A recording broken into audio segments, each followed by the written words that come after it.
Les Grandes Glorieuses, l'émission de la relance humoristique française. Les 30 Glorieuses, avec Yacine Delata et Thomas Barbazan. Carte d'identité, carte de séjour. Bonjour. Bravo, bravo, bravo. Jean-Luc Mélenchon. J'aime pas la police comme... Jean-Luc Mélenchon. Ce rappeur, on n'a plus de nouvelles depuis hier soir. Jean-Luc Mélenchon, ce rappeur Non, le rappeur qui a fait ce titre. c'est un peu un rappeur, Jean-Luc Mélenchon. Bien sûr, hier il a drop the mic. Ouais, exactement. Il fait mieux. Chien. Voilà, c'est tout pour moi. Il a acheté son micro. C'est fou. J'ai eu la même sensation que Zidane. Quand Fin 2006. Le coup de tête. Il part sur un malaise. Oui. Mais après, on se dit, c'est dommage. Il était presque. Presque. Ouais, Ouais, voilà. C'est joué à un Materazzi. Un Materazzi. Pour m'accompagner, il est rasé, il est propre. On dirait un prof de techno dans le Loir-et-Cher. Thomas Barbazan. Merci. Et bien sûr, à la tête de cette émission, il est frisé. Il fait le poids d'un donut. Yacine Bellatar. J'ai maigri, c'est le ramadan. Ah bon? J'ai maigri, bien sûr. J'en suis à 6 kilos. Ah, non. Si. Ah oui? J'ai perdu 6 Et kilos. où les as-tu perdus? Parce que là, je constate pas. Si quelqu'un me les retrouve. Voilà. Bon, après, j'ai un peu le régime alimentaire de Batman. Oui. Pizza, 2h du matin. Buitoni, les Oui. empoisonnés, là. Je les connais tes pizzas. En plus, toi, tu mets 4 viandes dessus. C'est pas 4 fromages, Je toi, ne c'est vois 4 viandes. l'utilité Incroyable. de mettre autre chose que de la viande. Pour nous accompagner, Walid, à la statistique. Ouais. Bonjour. Walid, La testicule, c'est pas du tout ça. ouais. Et quelqu'un qui ne sait pas ce qui se passe en ce moment. Kino. Ouais. Bonjour à tous. Il a une tête à faire partie de Noir Désir. Oui, mais il respecte les femmes. Vraiment à d'autres membres. de Noir Désir. Tostacchino. Et je respecte aussi la politique. Oui, non, pas du Bah. tout. Nous allons parler avec tout le monde aujourd'hui du lendemain du résultat du premier tour de la présidentielle. Beaucoup de réactions, évidemment. Oui, c'est chaud, mesdames et messieurs. Walid va nous le confirmer. Marine Le Pen peut gagner dans 2 semaines. Hier, on a fait un podcast de folie. Vous étiez nombreux et nombreux à nous regarder sur Instagram. Merci beaucoup, déjà. Merci. Et surtout, on va évoquer la suite. Et la suite, c'est déjà démasquer les fachos autour de nous. Thomas, est-ce que tu en as démasqué? Enfin, non, toi, c'est ta famille. Ah bah, Kino, est-ce que moi, tu as... Ça fait longtemps qu'ils ont plus de masque, moi. Donc, Vous êtes Oui, raciste? Oui. non. Pire. Non, mais en plus, non, le drame, c'est qu'ils se considèrent pas comme racistes, les gens qui Alors votent ça, Le on en Pen. parlera durant ce podcast. Les électeurs de Marine Le Pen qui nous envoient des messages en disant « Elle n'est pas raciste Bah, on en parlera avec Walid, oui, mais les soi-disant 30% de mélenchonistes qui veulent voter Le Pen, est-ce qu'ils sont racistes? » Absolument. Ah bon? Ah oui, pardon, on en parlera. Bienvenue à tous, ça s'appelle les 30 Glorieuses. Mais parlons de cet individu qui ne sert à rien. Kino. Quel résultat. Hein. Bah, toi, déjà, le résultat de ton spectacle samedi soir, c'était très bien. Bien joué. Merci. Bravo. Alors, on t'applaudit. beaucoup. Très bon spectacle. Ouais, Ben oui. J'étais un producteur ému parce que Ouais. j'ai vu la recette. Ouais. Ah ouais. oui. Donc, on a versé une petite larme, mais c'est pas grave, ce sera Ouais, mieux ça, la je- prochaine fois. Je vous ferai un Lydia. Voilà. Bon à rien, mais prêt à tout. Résultat net, un kebab. Bon, plus sérieusement, Oui. tu as voté? Non, j'ai pas. En fait, je me suis rendu compte. Parce que tu votes à Nantes, toi. Je m'étais pas inscrit en fait sur les trucs, les listes. Sur les trucs. Les Ok, listes, donc ouais. tu sais même pas comment ça s'appelle. Mais mon cœur était dans l'urne tout de Voilà. même. Ouais, ça, cette expression, c'est plutôt pour ta grand-mère ou ton grand-père. Quand ton cœur est dans l'urne, c'est que c'est mauvais signe. Plus sérieusement, j'accepte l'idée que tu joues au Paname. Je l'accepte. Je sais. J'accepte l'idée que tu ailles au Jamel Comedy Club Voilà. parce qu'ils ont Putain. besoin de blancs. Il y a beaucoup d'erreurs. Tu sais Dès qu'accepter tout ça, déjà, c'est chaud. Hein, Déjà de ça, la part mais de que tu Yacine. ne votes pas. Mais j'ai hésité à te le dire, Yacine. Parce que je savais que tu allais Franchement, ça me me défoncer. dégoûte. Mais je sais. Et les mèches Non, mais même ça, je les mets au 3e. Quoi qu'ex aequo. Ex aequo avec avec- les mèches. Alors Mais que c'est- même les Yankees de PNL ont voté blanc. C'est quand même fou, quoi. Ouais. Bon, ceux qui connaissent PNL ont la ref, hein, sinon c'est complètement ça tombe à plat. Walid, dans quelle catégorie de sous-race on peut mettre Kino? T'as jamais voté. Si, en 2012. Bah alors t'es inscrit. Mec, il y a eu une Ouais. élection entre les deux. Non, mais t'as un problème. T'es sur liste rouge des élections, Ouais, toi. après 2012, j'ai plus trop suivi, mais. Mais pourquoi t'as pas Après voté 2012, j'ai pas trop suivi. Ça fait 10 voté piges. au même endroit Hein Pourquoi t'es toujours inscrit, vraisemblablement Mais Pourquoi c'est pas justement une question de ville quand tu bouges de ville. Mais l'autre, il je sais parle de politique comme Interville. Il n'y a pas une vachette à la fin qui vient te percuter, mais tu me dégoûtes. Kino, t'es inscrit dans quelle ville? Je pense à Quimperlé, quoi. Ah oui, à Quimperlé, c'est vrai, t'es même pas de Nantes, toi, t'es Non. ah oui, du bled. Ouais, Mais une t'es procuration. pas allé là-bas pour voter. Ah non, j'étais à Paris hier. Oui, d'accord, mais si t'es inscrit à Quimperlé, faut y aller en fait pour voter, sinon c'est. Ou faire procuration. Faire procuration, il y avait Voilà. un truc comme ça. Voilà. Mais c'est. Il fait genre, c'est lui qui l'a trouvé. Faut faire procuration, voilà, c'est Oui, ça. oui. Retenez c'est ce que bien j'ai tout ce proposé. témoignage. Vous saurez pourquoi Marine Le Pen a été élue au Ouais. second tour. Non, mais Et en plus, impossible. je reçois des messages pour toi. Quimperlé. Voilà, Ubiebi Oui, mais c'est mon père. qui m'envoie, je le connais, il est de Quimperlé. Bah, c'est pas réciproque, je sais pas qui c'est, oui, Bibi. Bah voilà, je voulais te dire, il y a des gens qui ont pris contact avec moi pour te dire que très certainement, On va me t'étais retrouver. un quoi. gros lard en CE2. pas Internet, c'est dur. Hein. C'est vrai qu'on a découvert dans ton spectacle que t'es un ancien gros. Tu as un corps de bouteille d'Orangina, c'est ce que tu dis toi-même sur scène. Exactement. Sans spoiler le spectacle, mais enfin. Non, j'ai été, t'es pas le j'ai premier été à un dire. petit fatou pendant un petit moment. Bah, en fait, on allait au McDo tous les Petit mercredis. Fatou? Fatou. Non, alors à Paris, ça veut pas dire la même chose. Ouais, c'est pas pareil. Parce Ah, que... oui, mais parce qu'ils ont non, pas de oui, meuf qui oui, s'appelle Fat. Fatou. Là, il y a des gens qui vont se dire, on n'a pas la ref. Vas-y. Ouais, j'étais un petit Mamadou. Quoi mais ça n'a rien à voir. Qu'est-ce que tu me racontes? Non, Dodu, Mamadodu. J'étais Mamadodu. Non, Fatou, ici, c'est une meuf. Hein. C'est pas... Oui, c'est vrai qu'on dit Fatou. Au hasard. C'est Fat avec un petit. Bah ouais, en fait, quand j'étais en 3ème, il y a un McDo qui est ouvert à Quimperlé. Ah oui. Du coup, la maman, elle était là. Venez, on va prendre les McFish. Tous les mercredis, on allait là-bas. Puis là, j'ai explosé. Hein. Ah, avec des filets aux fiches en plus, même pas avec des trucs au fromage. Et tout. Ouais. Non, ouais. ouais, c'était con. Hein. Et il s'est pas fait caillasser comme partout quand il arrive en campagne, le McDo, là, genre par des paysans. Ah non, mais nous, c'était la Mais folie. il n'y a hein. que, comment il s'appelle, la moustache José Bové. José Bové qui avait Ouais. manqué de respect à McDo. Mais McDo, quand ça arrive dans une ville, c'est la fête. Ah, c'était la ils sont folie. Hein. contents, C'est le je veux dire. capitalisme qui s'installe. Toi, J'ai c'était fait quand, mon toi baptême là-bas. Euh, Je déconne. C'est devenu Bah, la j'ai- mairie. C'est le premier lieu stylé à Quimperlé. non, mais en plus, moi, j'ai mon ex-femme est d'Aveyron. Et alors? Donc, c'est le fameux McDo de Millau Ah oui. qu'il avait cassé. Ils l'ont démonté. Ils l'ont démonté, ouais. Et Vraiment. t'as vu que depuis, ils font des sandwichs un peu locaux, tu sais, genre le Cantal, le charolais, tu vois, des sandwichs un peu qui sentent le terroir. Alors, McDo, moi, tu quand vois. je vais au McDo, évidemment, je pense qu'au McDo, t'as ta commande à toi. Ah non, moi je Qui est change. entre le déshonneur et la honte. T'as pas besoin qu'on Moi, je prends t'abadoue. le chicken parce qu'il y a plus de salade, ça me donne bonne conscience. Bah oui, ouais. C'est qu'il y a beaucoup de salade. dans Tu le- pourrais prendre une salade tout court, t'es pas obligé de prendre un sandwich dans le... Ah non, il faut quand même du pain. Mais revenons sur Kino, cette chienlit. L'abstention, ça donne quoi, Walid? T'as des chiffres? Oui, c'est, je crois, de mémoire, un truc 25. comme 30... 26, ouais, 26, 26, 27. 30. Ouais. Et donc, ces champs-là... Donc Kino. Donc Kino. Et c'est la plus grande abstention depuis. Oulala. Non, essaye pas. Non. Essaye pas, Kino, essaye pas. Non. Mais quand il parle politique, Quand il dit oulala, c'est qu'il Non, sait non. pas. on dirait un enfant de 5 ans. Oh là là, oh là là. Hein, attention. Quand même, La faut plus se grande, c'était en reprendre. 2002, quasi 30, hein, c'est ça? C'est ça. 100%. C'est Ah ça. ouais, en 2002, je me souviens, je sais plus s'il faisait 67 degrés. Ouais, il faisait beau, ou- les gens. Bah là, dans 15 jours, il va faire beau, hein, je crois. C'était chez les jeunes, principalement. Faudrait voter en décembre. Oui, mais on rappelle qu'en 2002, tout le monde pensait que c'était Jospin Chirac, donc personne s'est déplacé. C'était Ouais. la première grosse surprise. Ils ont dit ça là hier pour excuse. Ils ont dit que en fait le Covid nous a permis dorénavant pour beaucoup de Français de partir en week-end Ouais. dans les grandes villes. Et c'est pour ça que beaucoup de Français en fait se retrouvent à partir le week-end et ne pas forcément vote week-end. Bah, ça va être pire le premier week-end des vacances à Paris dans 2 semaines, non? Bah bien sûr, non, Ouais. mais après c'est pour ça que Marine Le Pen est très silencieuse. On a débriefé déjà, on va pas le refaire. Mais ce qui nous a frappé hier, c'est surtout l'assurance de Marine Le Pen au second tour. Ouais. Le report des voix est criminel quasiment. Bah moi je sais pas, Walid. Enfin, Si le report des voix se fait de la même manière qu'il s'est fait en 2017, ce qui ne sera pas le cas, parce que Emmanuel Macron n'a pas du tout la même image aujourd'hui qu'il l'avait en 2017, ça donnerait du 47-53. Pour. Macron. D'accord. Mais donc faut prendre en compte le critère selon lequel Emmanuel Macron n'a pas du tout la même cote de popularité au sein des électeurs de gauche, donc de Jean-Luc Mélenchon.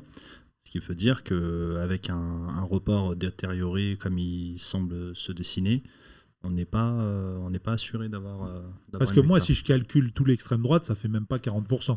Donc il récupère qui en plus? Les Mélenchonistes, une partie des Marine Le Pen, Mélenchonistes. ouais, Ouais. une partie de l'extrême gauche, ouais. Enfin, des Mélenchon. Une grande partie des électeurs de Jean-Luc Mélenchon au premier tour n'iront pas voter. Hein. C'est ce qui ressort. Moi, je pense qu'elle va récupérer les 3%. Alors, ce que j'ai appris, c'est l'abstention au premier tour, ça fait le jeu, ça favorise Macron, mais l'abstention au second tour, ça favorise Le Pen. Bien D'accord. sûr. Donc, on va prendre des auditeurs dans la salle, comme d'habitude. Oui, il y en a qui étaient là hier. Il y a un nouveau là que j'ai pas vu. Oui, il y en a, ils sont venus reprendre double dose Oui. suite Ah à oui. la dépression. C'est toi le nouveau. T'es nouveau? Oui. Comment tu t'appelles, Frangin? Adnan. Bonjour. Adnan. Bonjour Adnan. Adnan, tu fais quoi dans la vie? Je travaille pour un hôtel qui s'appelle le Soho House. Je m'occupe de l'événementiel de la nuit là-bas. Le Soho House là? Ouais. J'y suis tout le temps. Ouais, c'est ça. Ils m'ont pas donné de carte de membre, ces bâtards. Là. Faut payer un peu. Hein? Faut payer. Faut payer? Non, il y a des gens qui m'ont dit, ils ont eu gratos. Qu'est-ce que tu vas faire dans cet hôtel? Il y a des petites sauteries, Alors, je des le dis, artistes. Adnan, qu'est-ce que le Soho House? Ouais. C'est une secte. C'est que des Je peux blancs pas chez dire blancs. mieux. En vrai, c'est Hein? pas ça. Bah, c'est un club de membres privés où en fait, Absolument, il y a que qui des vient gens de New York. du domaine artistique et créatif. Voilà. Voilà. Et là, Pourquoi bien j'y suis vendu. pas, moi, Yacine Ah bah toi, c'est sûr, avec ta gueule, tu iras jamais, je te dis la vérité. Non, House tout court, toi. T'es j'y chez suis tout toi. le temps, Adnan. Je suis tout le temps au Soho House. Bah oui, je te voyais en après-midi avec des mecs. T'as vu, très avec sérieux. des mecs Voilà. chelous et tout en train de... Ah ouais. C'est là-bas avec les juifs et les francs-maçons qu'on domine le monde. Ah bon? Ouais. Et c'est pour ça, les arabes et les noirs, C'est on pas est du tout ce qu'il y avait écrit dans Valeurs Actuelles. Je croyais que c'était avec des frères Non, Muses. non, mais c'est un beau spot, le Soho House. Adnan, plus sérieusement, tu as voté? Ouais. T'as voté pour qui? Pour Mélenchon. D'accord. C'est rare Qui serait, dans je notre pense, auditoire. pas du tout le bienvenu au Soho House. Ouais. Euh, Et c'est sûr, ce qui est sûr, c'est qu'il est le président des 30 Glorieuses, Mélenchon. Ça, c'est sûr. que- Non, mais surtout, Élu au premier tour. ce qui est intéressant, c'est de savoir la physionomie, j'allais dire, la topologie, c'est ça, Ouais. des électeurs de Mélenchon. C'est-à-dire qu'en fait, il a su recruter, mais alors des gens, tu te dis, est-ce que c'est nous qui nous posons les mauvaises questions en disant, ah bah j'aurais jamais cru. Bah si, en fait, Mélenchon, il a tellement bien joué qu'il peut toucher justement, Des cadres, des patrons. ouais, même la hype. Il y a Mm. beaucoup de gens qui disent que Mélenchon a totalement pris la hype. Ouais, Et même tous les influenceurs étaient en mode voter Mélenchon et tout. Ouais. Sur Twitter, tout le monde était. comment tu t'es quoi. retrouvé, toi, Nan, à voter Mélenchon? Bah, parce que j'ai toujours voté de gauche. Donc, j'ai pas voté Hidalgo ou les autres. Mais c'est pas la même chose, gauche et extrême gauche. Ah bon? Oui, mais c'est quand même une énergie de gauche. Non, mais parce C'est que. quand même une énergie de gauche. Pardon? C'est quand même une. Oui, mais pour moi, c'est quand même. Mélenchon la pour gauche. toi? C'est quand même la gauche. D'accord. Extrême gauche ou gauche, c'est la gauche. Et Ouais. Macron, pas du tout. Bah, Macron, c'est sûr qu'il y a 5 ans, on pouvait peut-être croire qu'il était un petit peu de gauche, mais là, vu son quinquennat, on Non, il nous a bluffé dès le début. Moi. on est quasiment Il a sûr. quoi?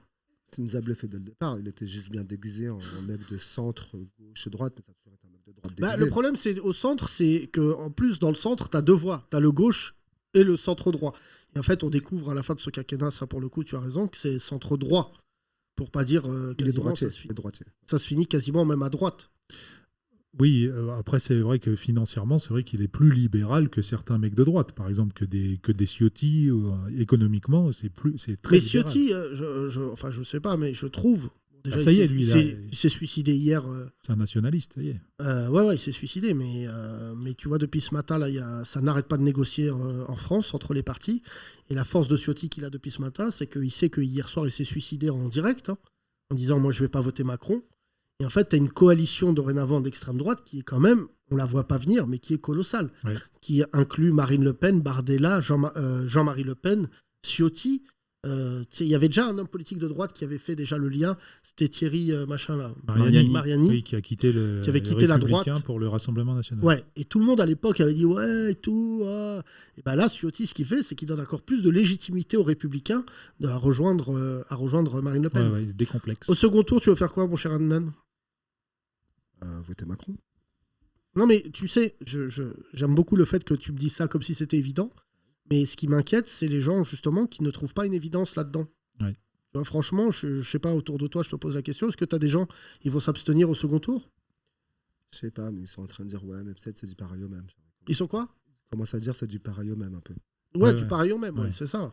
Mais je sais pas si on n'est pas là pour les rassurer et tout ça, mais le fait que la possibilité Le Pen prenne jour après jour, il y a un de nos associés qui vient de me dire un très beau truc là, c'est qu'on va passer 15 jours épouvantables.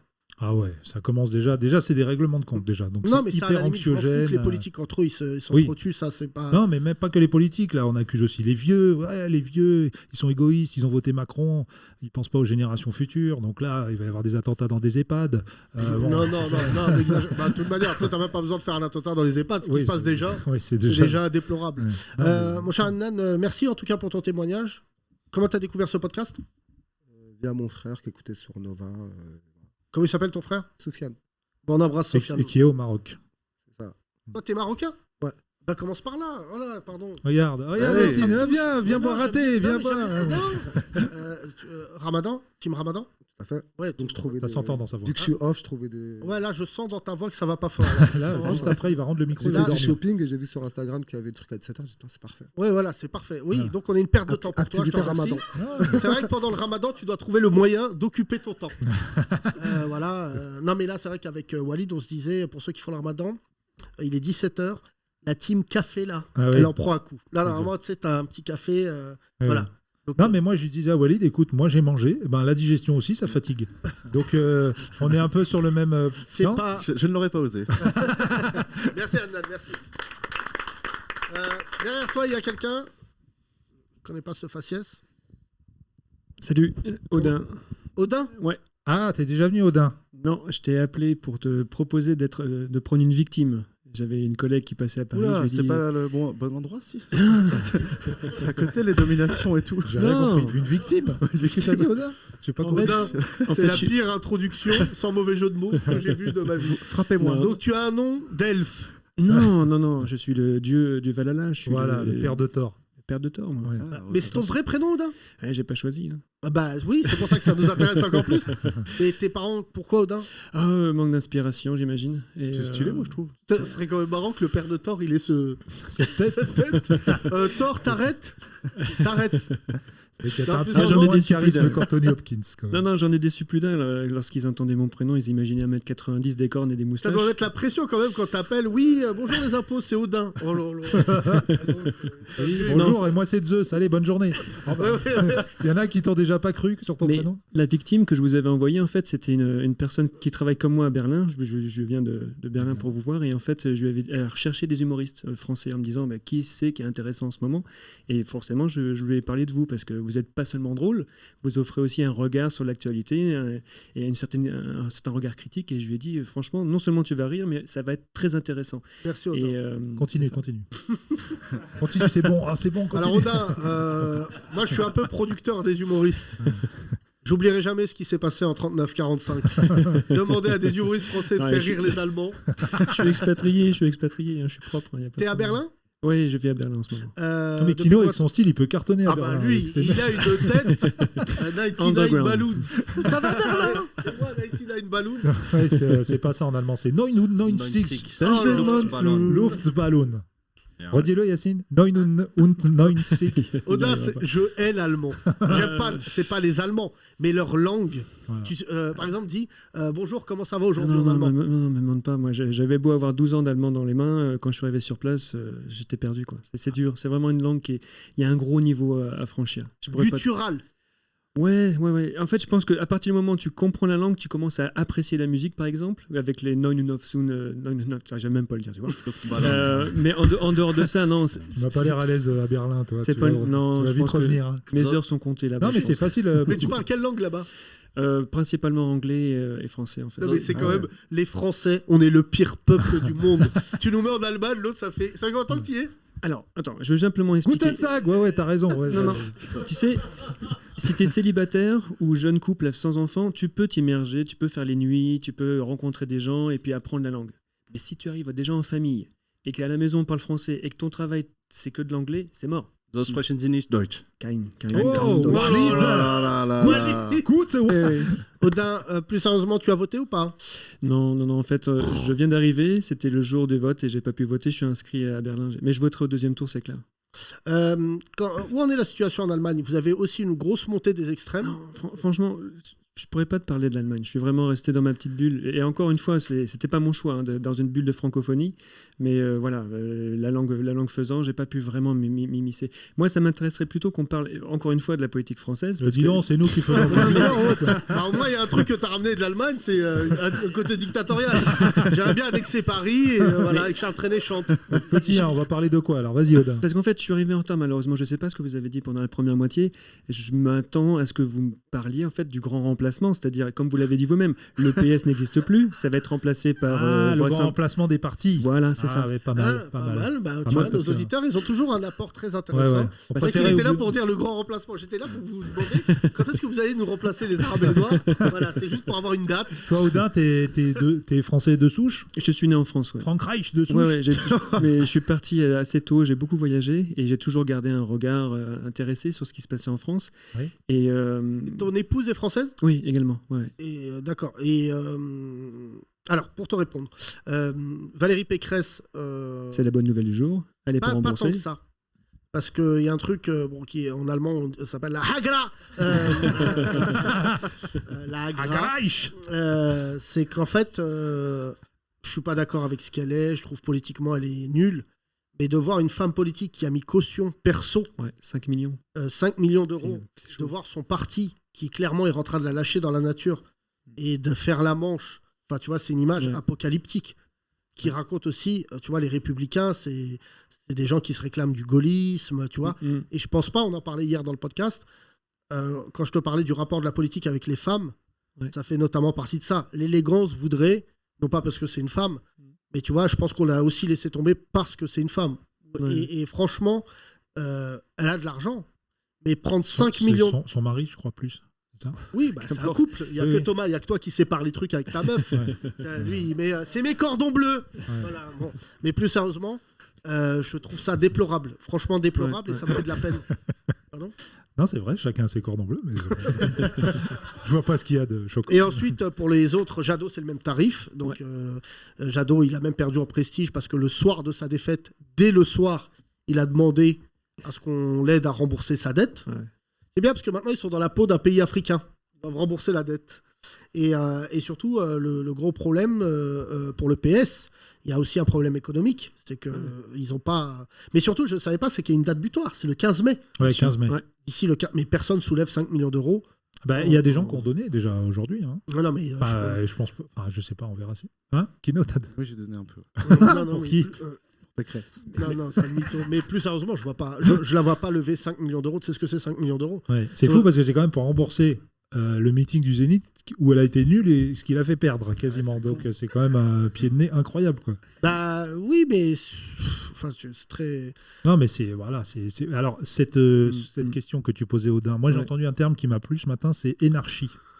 La fin de l'énarchie. Alors, c'est pas tout à fait le cas parce que Macron aussi fait l'ENA, mais les partis traditionnels où tous les gens qui arrivent sont de l'ENA, en fait. Les partis voilà, et c'est l'avènement des partis plus populistes, entre guillemets, des extrêmes, même si aujourd'hui Mélenchon n'est pas composé que de gens d'extrême gauche, comme on dit, parce qu'il n'y a même pas les communistes avec lui. En fait, on oublie que les communistes, ils sont jamais... Au départ, ils étaient un peu avec lui quand il y avait le parti de gauche, mais aujourd'hui, ils sont pas... C'est pas un programme communiste. Oui, mais c'est ce qui fait d'ailleurs le cynisme et le comble. C'est qu'il se réclame d'extrême gauche, ou disons de la gauche. Il n'a jamais voulu être affilié à l'extrême gauche. Il s'en est pris aux communistes au début de la campagne. Ils ont maintenu leur campagne. Et le petit pourcent... les 3%. Les 3 c'est ce qui lui manque. C'est ce qui lui manque. Donc, tu vois, ça en dit long. Même 1,5%, ça aurait suffi, parce que c'est 500 000 voix qu'il a d'écart avec le PS. 500 000 d'écart, lui, il est à 21-12, c'est ça, et elle est à 23 quelque chose. Mais de toute manière, cette présidentielle, elle en dit long sur, je pense, la capacité des politiques à ne pas pouvoir mesurer les conséquences sur le long terme. C'est-à-dire qu'en fait, ils sont comme Instagram. Instagram, une story, ça dure 24 heures. Et en fait, les politiques, dorénavant, ils créent des séquences hyper violentes sur 24 heures sans mesurer les conséquences à long terme. C'est valable en numéro 1 pour Macron. sur les musulmans, sur le fait Tout à de fait. s'en être pris, d'avoir autorisé des ministres à s'en prendre aux musulmans, d'avoir cautionné et d'arriver et de se dire en 15 jours, je vais réparer. Et en fait, la blessure, elle est tellement profonde. Mais tu sais, moi, je m'intéresse beaucoup à l'Allemagne, je te taquinais tout à l'heure, notamment sur la politique des écologistes en Allemagne. Parce que les écolos en Allemagne, Les Grune. Ouais, ils sont super forts. ils sont hyper puissants. Ils savent s'allier en fait. Ils savent Exactement. s'allier et c'est un vrai Exactement. parti politique. Contrairement en France, où l'écologie, on dirait que c'est un truc qui est quand même un entre-soi. C'est que les Verts en Allemagne, ils négocient énormément et ils s'entendent même avec l'opposition. Mhm. Même les partis et les Verts allemands ont quand même cette doctrine de ne pas travailler avec l'extrême droite. Tu sais, moi, c'est une déception, en fait, cette expérience allemande, parce que j'avais toujours un regard assez élogieux envers eux, parce que, si vous vous rappelez, il y a eu des moments de crise, de grandes crises un peu partout en Europe. Les Allemands, ils ont fait la grande coalition. Il n'y avait plus d'opposition, en fait. Tout le monde s'était dit, OK, on met nos égos de côté, on travaille ensemble pour remettre le pays sur les rails. Ils y sont parvenus. Mais en France, tu n'auras jamais ça. Tu auras toujours la politique politicienne du je veux avoir son fauteuil, je veux avoir son portefeuille. Et ils vont jamais avoir l'intelligence collective, si tu veux. De dire bon, ça suffit, là on est dans le gouffre, il faut s'en sortir, on met tous la main dans la pâte. Bah, ça c'est pas quelque chose qu'on verra en Mais, France tu sais, malheureusement. je crois que ça vient, Audin, si je puis me permettre, du fait qu'on n'ait pas perdu la guerre. En fait, Possible. les Français, la guerre, on a été sauvés. Donc on n'a pas eu de patriotisme. En Ouais. fait, c'est les Américains qui ont sauvé les Français. Et il y a eu quelques résistants qui ont été, qui ont eu un statut héroïque longtemps après la guerre. Parce qu'en fait, la vérité, c'est que notre pays s'est jamais remis de la notion de collaboration, qui d'ailleurs a donné lieu au Front National, à l'extrême droite et tout. Et ensuite, le deuxième point, c'est que les Allemands, avec le miracle de Bâle, dont j'ai déjà parlé dans ce podcast que tu connais, qui est devenu une donnée économique, c'est que les Allemands, ils ont tellement été la risée du monde Oui, c'est ça. qu'en fait, ils ont redécouvert la notion ils se sont réappropriés leur narratif par l'économique.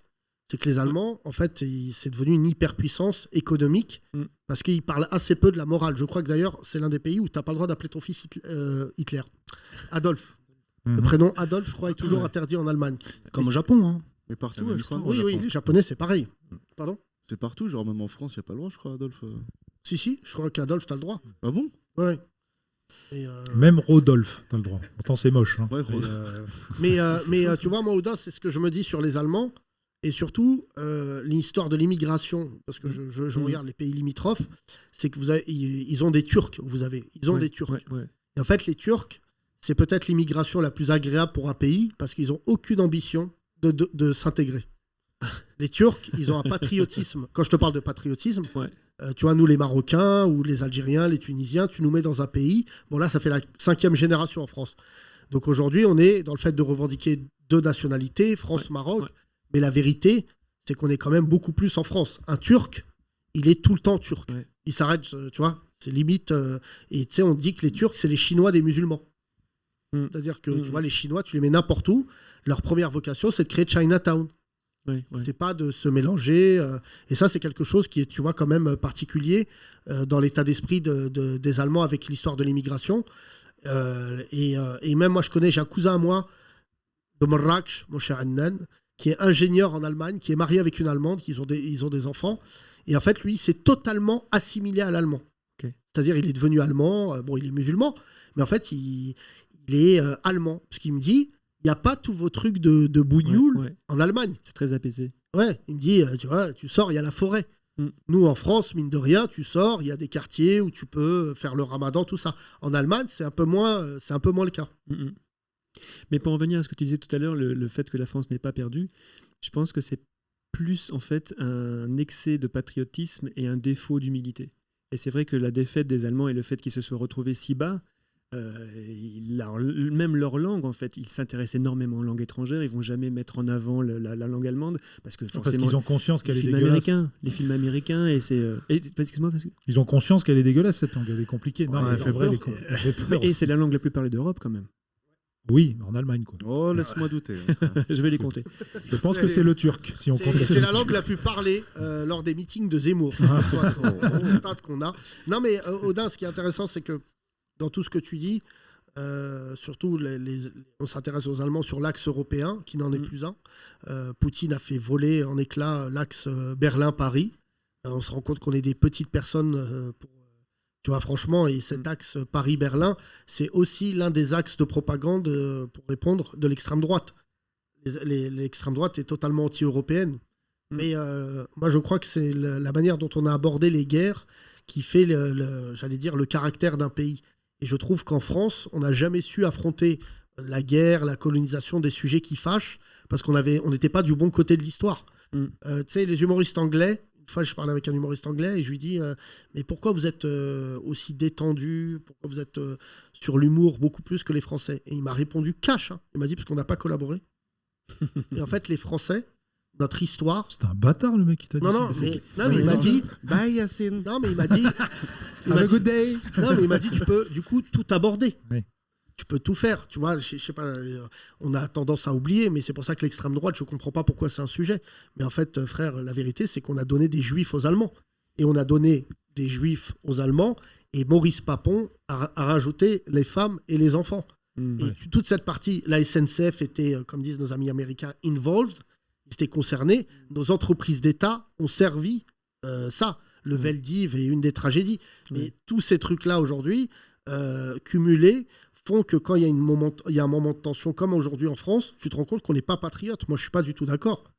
Tu vois, on n'est pas du tout patriote parce que là, vraiment, pour le coup, au lieu de se réunir et se dire on va lutter contre l'extrême droite, il y a quand même des gens, ce que disait Nan tout à l'heure à juste titre, il y a quand même des gens qui disent bah, c'est quand même la même chose. Non, gars, je ne crois pas que les Allemands, tu vois, Angela Merkel, il y a des points où je n'étais pas d'accord avec elle, mais Angela Merkel, elle sait en tant qu'Allemande ce que c'est de parler avec l'extrême droite. Tu sais, les Allemands, enfin, tu le sais, il y a un traumatisme en Allemagne avec la Seconde Guerre mondiale qui est au-delà de colossal. Tu vois, ils ont mis des années à s'en remettre.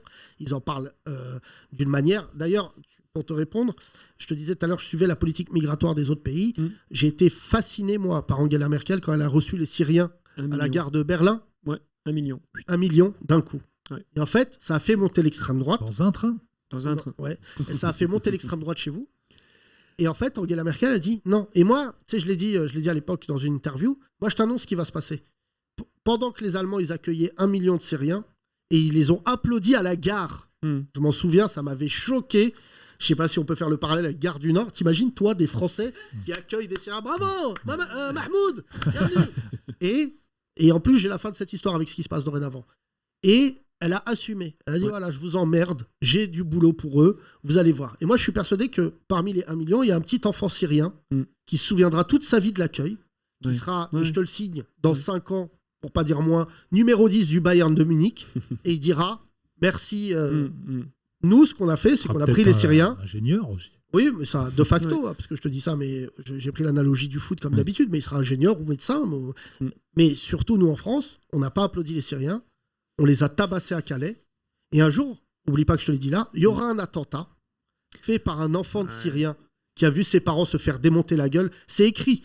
Parce que, en fait. C'est une menace, ça, Yacine? Non. Fais attention, hein. Non, mais en plus. On va voter dans 15 jours, hein. J'ai pas encore mis mon bulletin. Parce qu'à un moment, quand tu dis une vérité, il faut la dire jusqu'au bout. Et c'est confirmé par ce qu'on a fait avec les Ukrainiens. Aujourd'hui, les Ukrainiens. Il y a une propagande qui a été faite à la télévision française en disant on doit les recevoir parce qu'ils sont comme nous. Je ne sais pas si tu mesures. Il y a des Syriens en ce moment, ils sont toujours à Calais. L'autre, la dernière fois, tu as vu, la dernière fois qu'on a parlé d'eux, c'était pour dire quoi? C'est des mecs qui travaillent dans un centre de rétention qui ont mis un film porno durant l'appel à la prière. Et ça, que tu le veuilles ou non, ça a des conséquences. Avec des Ukrainiennes dedans. Et surtout, pour parler plus sérieusement, le truc qui m'a choqué, c'était qu'à l'époque, j'avais lu un livre sur la guerre en Irak. Il y avait un mec, un djihadiste, on lui dit « Mais comment on rejoint Al-Qaïda ?» Et moi, je croyais qu'il allait parler de l'islam. Il dit « Non, pas du tout, je vais vous expliquer comment j'ai rejoint Al-Qaïda. » Moi, je suis irakien. J'étais jeune, j'avais 18 ans. Je suis rentré chez moi, j'ai vu des GI américains qui ont enlevé la djellaba de mon père. Il était tout nu, son père, qui est un vieux monsieur. Et ils étaient en train de le frapper par terre, nu. Et ça a créé un tel choc émotionnel qu'il s'est dit « Quelle est l'entreprise du chaos que je peux rejoindre ?» Et je te jure, moi, ça me choque vraiment quand tu parles de la France et tout. Mais c'est pas que Macron. C'est en cumuler ce qu'on a accepté ces dernières années et les conséquences que ça crée. On est toujours, tu vois, consterné et surpris quand on dit « Mais pourquoi il est devenu djihadiste ?» Bah, tu sais, personne ne naît djihadiste. Personne ne naît Adolf Hitler. C'est qu'il y a eu un cheminement, une construction qui fait que le mec, à un moment, a basculé. Et Mais ça, c'est vrai que ça s'est passé tout ça, entre autres sous les années Macron, ce phénomène médiatique assez anti-immigration, raciste et tout. Mais est-ce que c'est pas deux sphères différentes? Est-ce qu'un président, est-ce que même un Mélenchon élu, il aurait fait changer ça? Non, parce qu'il y a toujours des grands patrons de presse privés qui font ce qu'ils veulent, qui achètent des fréquences, qui achètent des médias et qui peuvent assurer leur litanie raciste et xénophobe dedans. Et c'est ça qui est malheureux, c'est qu'on a l'impression que qui qu'on mette au pouvoir aujourd'hui, ça changera pas les choses. Ça changera pas justement cet état de nervosité. Par contre, ce qu'on peut dire, c'est que si Marine Le Pen elle est présidente, CNews demain, c'est le service public. Ouais, tout à fait, ouais. Donc voilà, c'est là où il faut peut-être C'est la se conjugaison rendre de, compte. c'est la conjugaison de tous les prismes qui est insupportable. C'est quand, d'un point de vue médiatique, déjà, tu as une sémantique qui tourne, qui est la même, qui est rabaissante, qui est insultante.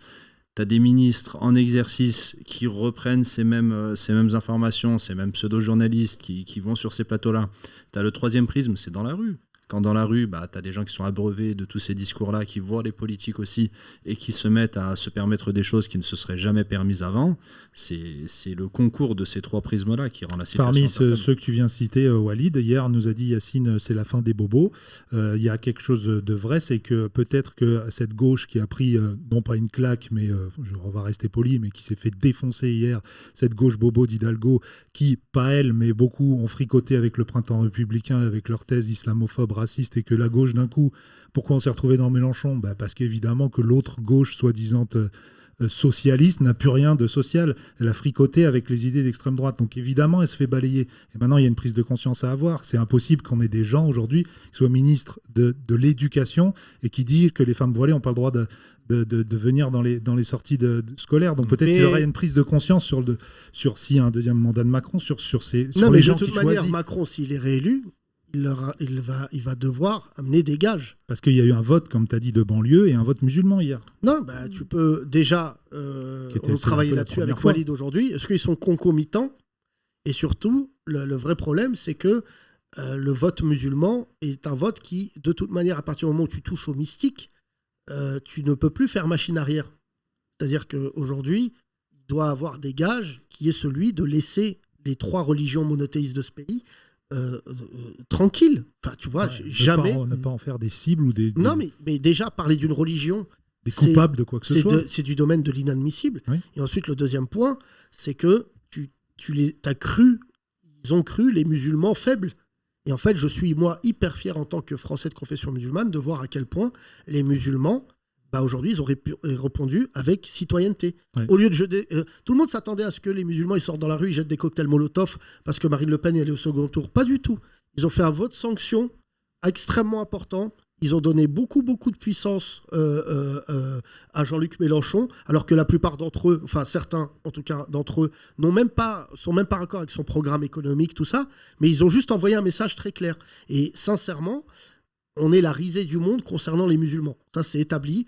Il y a des articles partout. Les Anglais, les Américains passent leur vie à écrire des articles sur nous. L'Allemagne n'évoque jamais la notion de culte. Jamais. Les Allemands, là-dessus, la dernière fois qu'ils ont évoqué un culte, on connaît la suite. Donc, si tu veux, si les Allemands commençaient à parler des musulmans, ça mettrait beaucoup de gens en émoi et en panique. Et puis surtout, n'oublie jamais cette phrase de Coluche. Le français est loin d'être bête. Il sait faire la différence entre un arabe et un émir.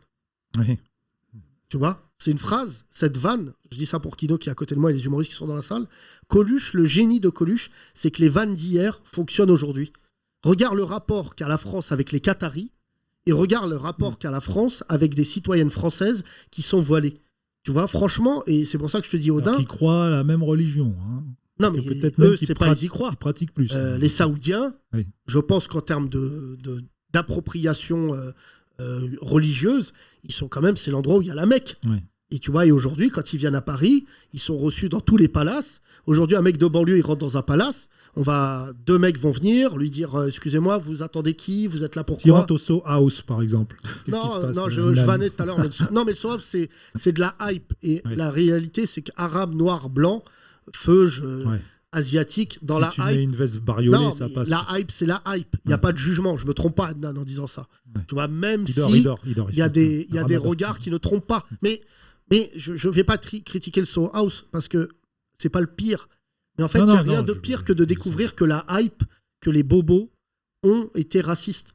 Ça fait 24 heures que ça a pété. Moi, j'ai des embrouilles avec des vrais bobos pratiquants que je connais, et moi-même je me considère comme l'un d'entre eux, je lui dis, mais tu te rends compte ce qui se passe? Ouais, mais... Bah non, gars, c'est très grave. Mais ça a basculé aux attentats, je pense, toute cette, Non, c'est cette gauche même, moi, je laïcarde pense- qui mais malheureusement, une partie Non, mais était en terrasse ce Moi, soir-là. je Il y a croyais eu un que la nouvelle traumatisme. génération qui avait 40 ans, 30 ans, ils allaient pas faire la même erreur de condescendance que les parents. Si tu considères encore aujourd'hui qu'un arabe et un noir est moins fort que toi, moins intelligent, tu reproduis le même schéma d'avant, mais qui en plus n'est pas condamnable. Avant, quand tes parents, je vanne souvent ton père et tout, mais lui, il est resté accroché à ses opinions, mais que des blancs d'un certain âge, à l'époque, considèrent que des enfants de femmes de ménage ne pouvaient pas avoir le potentiel, soit ils ont vu nos parents débarquer, ils ne s'attendaient pas, mais qu'aujourd'hui, des gens avec qui tu as fait des études, des gens avec qui tu travailles, que tu vois tous les jours, considèrent, alors que tu le vois tous les jours, que tu es lié à Daesh, bah c'est... Ou même des gens plus jeunes que nous, parce que nous on a 40 Ouais. ans, mais tu as vu le vote des jeunes pour Marine Le Pen aussi, Mais- c'est énorme. Hein. Mais Paris 7e, j'ai eu les résultats à Paris 7e. Paris 16e aussi, Zemmour. 7e, non, 7e, c'est pire. Ah oui. Paris 7e, c'est qu'en fait, c'est les gens qui votent Zemmour, et dans la queue, ils faisaient des vannes sur Zemmour, et ils écoutent du rap. Oui. C'est ça, c'est pour ça que je te dis que les rappeurs, ils devraient faire comme Eminem. Eminem, il a fait un freestyle où il a insulté la mère de Trump, et il a dit à son public de blanc redneck, c'est moi ou Trump, mais c'est pas les deux. Oui. Et ben c'est ce qui se passe en France. Bah, En Seth France- Gecko a fait un peu ça aussi, puisqu'il a un public aussi beaucoup de blancs, et il t'a défendu le jour où tu t'es fait attaquer, tu vois. Non, mais Seth Gecko, c'est plus que la famille, mais tu vois, de facto, bon, je vais lancer une bombe, mais c'est une Non, formule. Hein. Attention. Encore Bon, bah, une. oh, Mais- bon, bah, oh. J'aurais cru que dans le rap français, en les connaissant tous, hein, j'aurais plus de soutien des Arabes et des Noirs. Je vais te dire quelque chose, la plupart, c'est des merdes.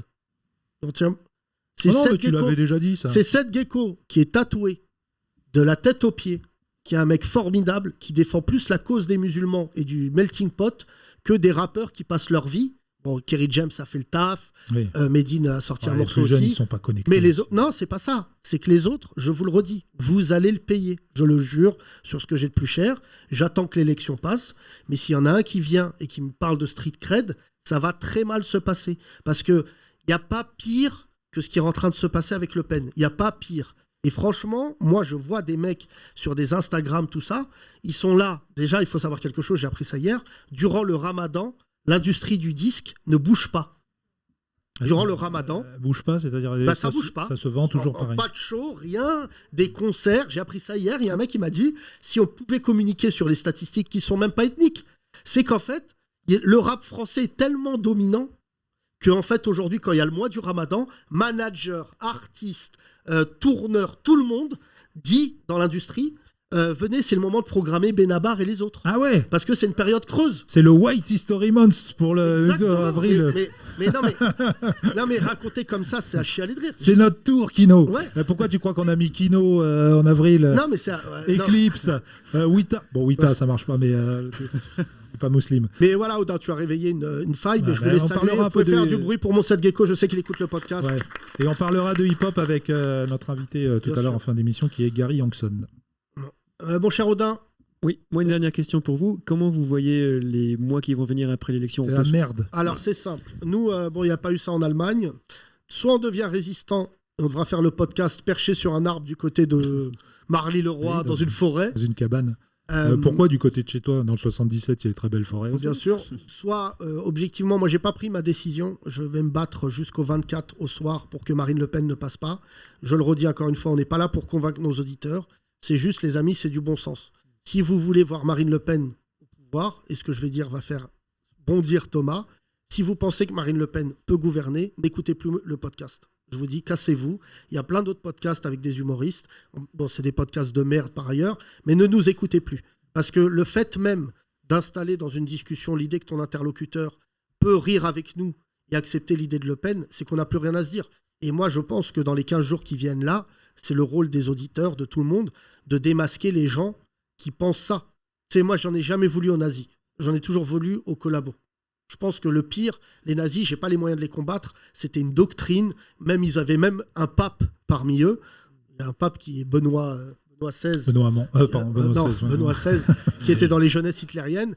Et tu sais, moi, le cynisme de ma vie, c'est quand j'ai lu le procès de Klaus Barbie. Et je vous conseille de le lire, parce qu'il avait un avocat qui était pas des moindres, qui s'appelait Maître Vergès.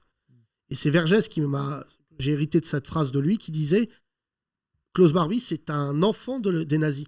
Il est créé, ils sont rentrés. La question, c'est les collabos. Comment, dans votre arbitrage d'être humain, vous vous êtes mis du côté de l'horreur, tu vois.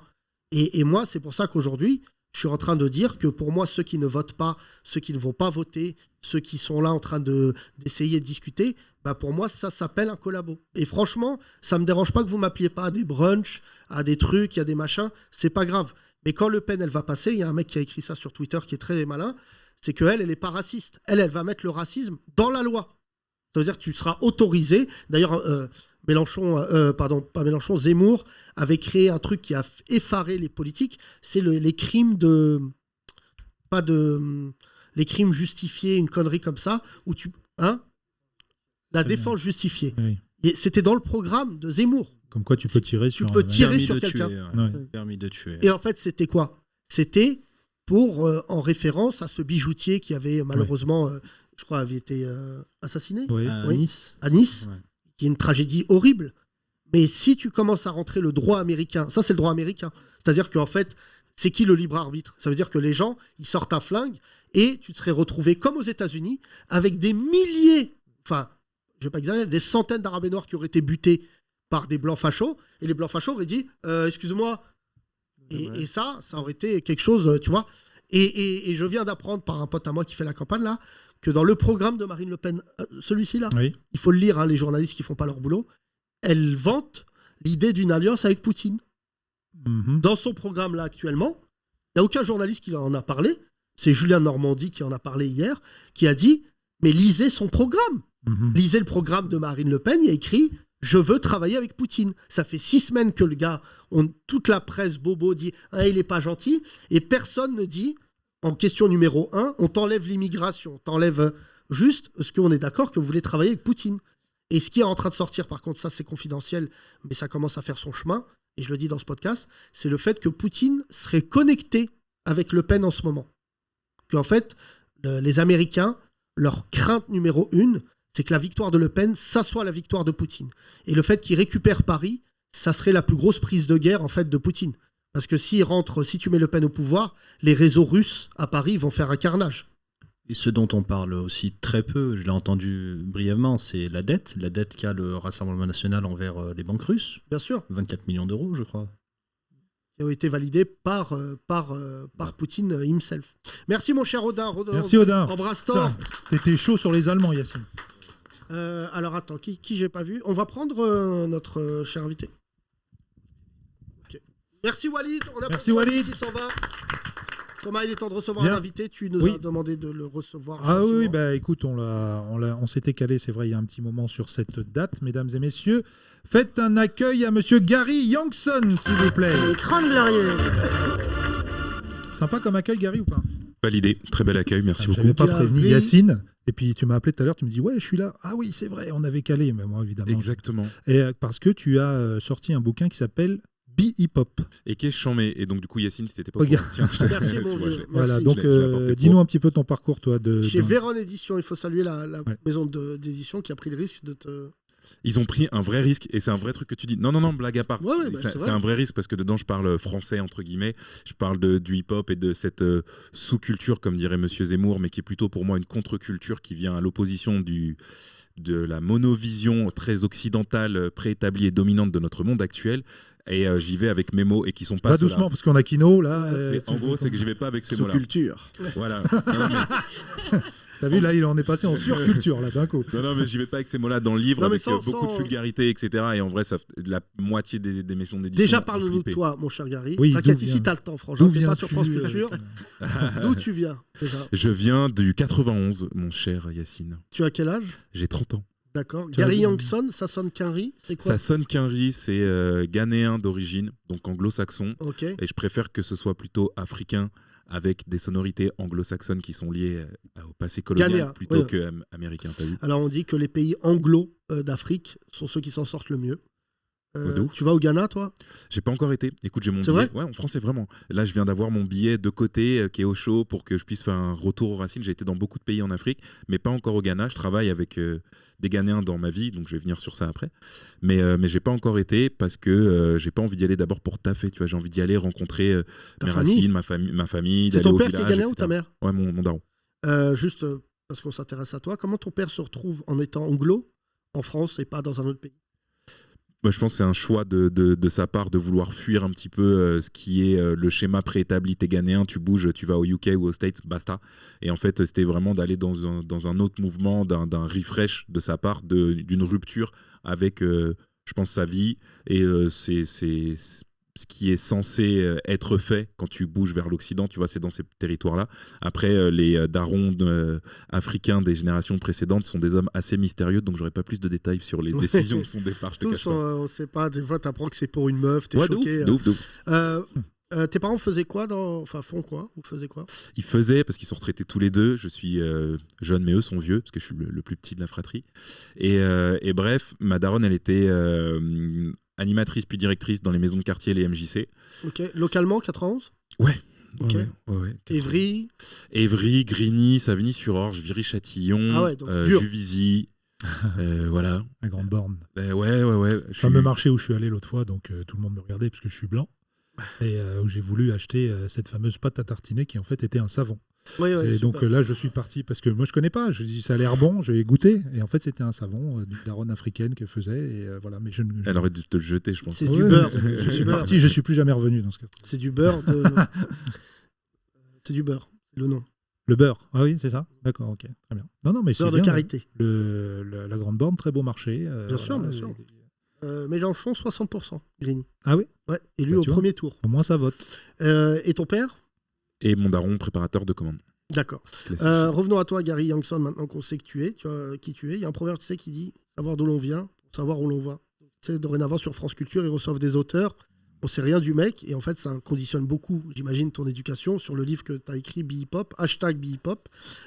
Comment, toi, t'es tombé dans cette culture hip-hop? Par ma mère. Justement, c'est en allant dans les lieux culturels, MJC, tu vois, les MJC, les machins, etc. Pas trop d'oseille pour me faire garder, donc je la suis, je galère, j'attends, je regarde, et là je vois des grands qui dansent, je vois des grands qui graffent, je vois des grands qui rappent, et tu dis mais c'est pas mal du tout en fait ce qu'ils font, ils ont l'air de plus kiffer que moi qui galère, et voilà, je suis rentré par là, j'ai commencé à pratiquer. Puis après, j'ai enseigné, puis j'ai produit, puis j'ai entrepris. T'as enseigné quoi, mon cher ami? La danse. J'ai commencé par la danse, moi. D'accord. Et t'as fondé un label? J'ai fondé un label après parce que j'ai commencé donc par la danse. J'ai produit des événements autour de la danse, 1, puis 2, puis 10, puis plus. Après, j'ai voulu produire de la musique. Et donc j'ai fait un album qui était très très cool, que je raconte cette histoire dans le livre, avec des gros artistes actuellement qui sont très en place, qui sont certifs, tout ça, machin. Et je me suis dit, super, chambé, j'ai réalisé un de mes rêves, j'ai mon CD, cool. Tu fais référence à quel artiste?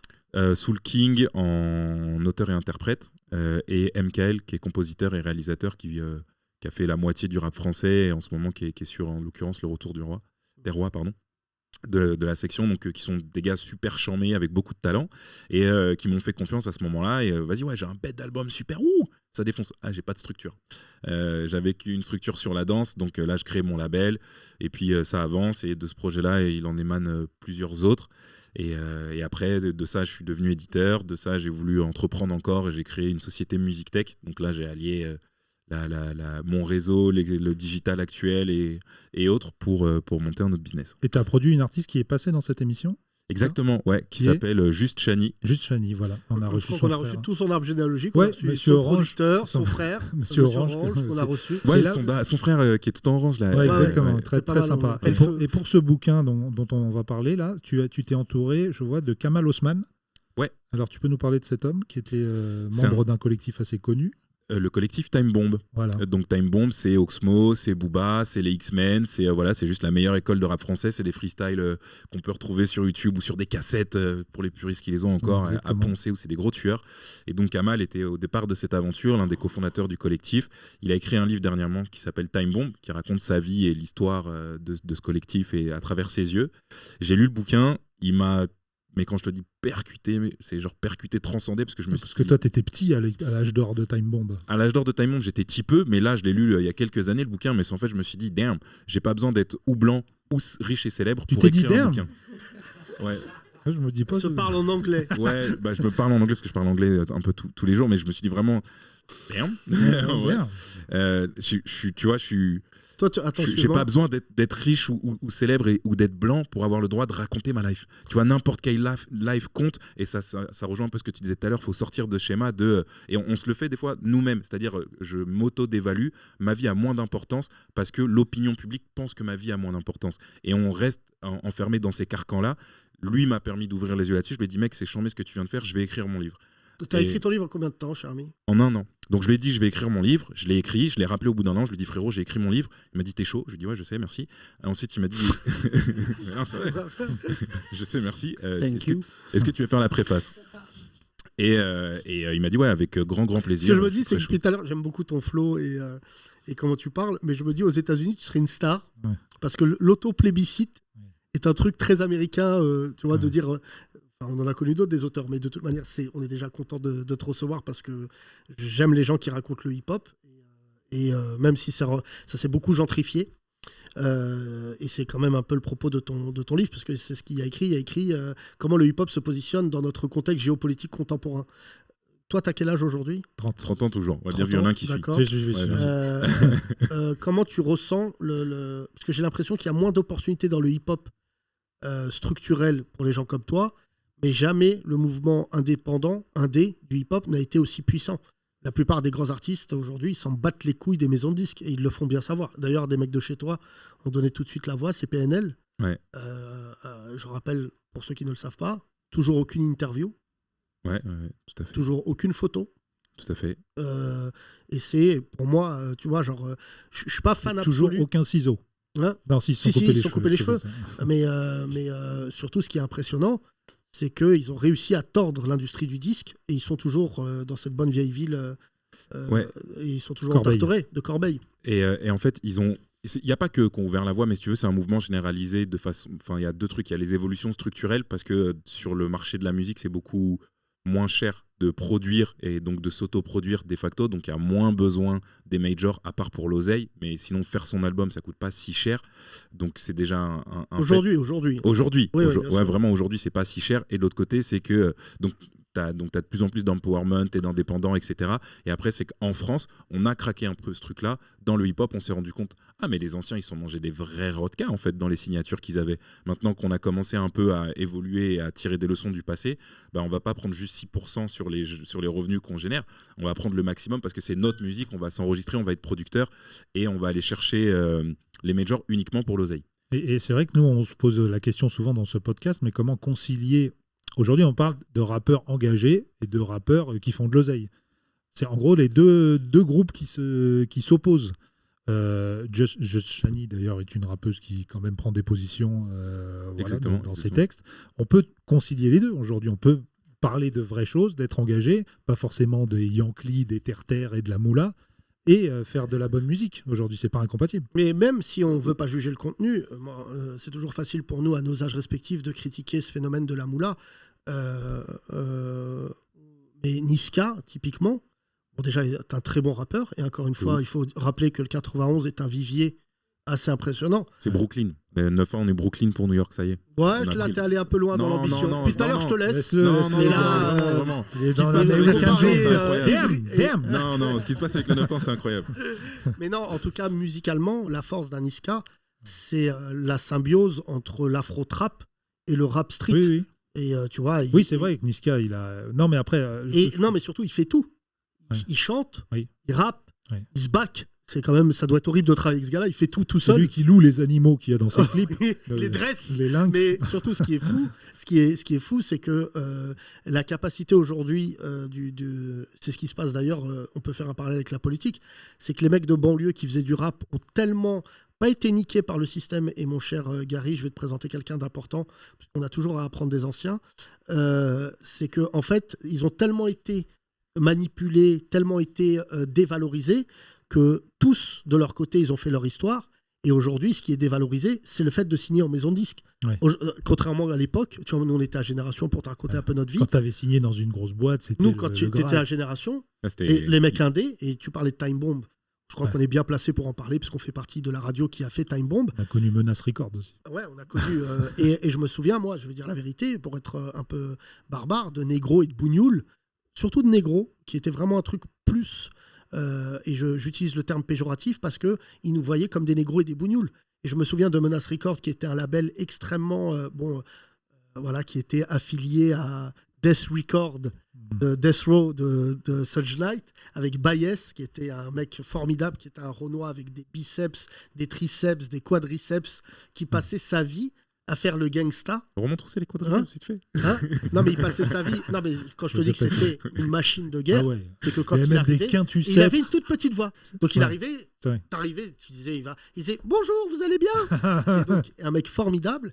Et je me souviens, quand il a lancé Menace Records, toute l'industrie du disque, il produisait Alibi Montana. Ouais.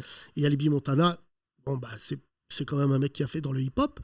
Et en fait, il y a eu on était, nous, à l'époque, à Génération, on a commencé à passer un album, ça a cartonné, et Baez, c'était le mec derrière. Et il a commencé à tenir tête très violemment aux maisons de disques. Et c'est là où j'ai découvert avec stupeur que tous les blancs bobos de maisons de disques, parce qu'il y a très très peu de Renois, ont fini par se mettre d'accord, en étant opposés tout le reste de l'année, qu'il fallait tuer le négro.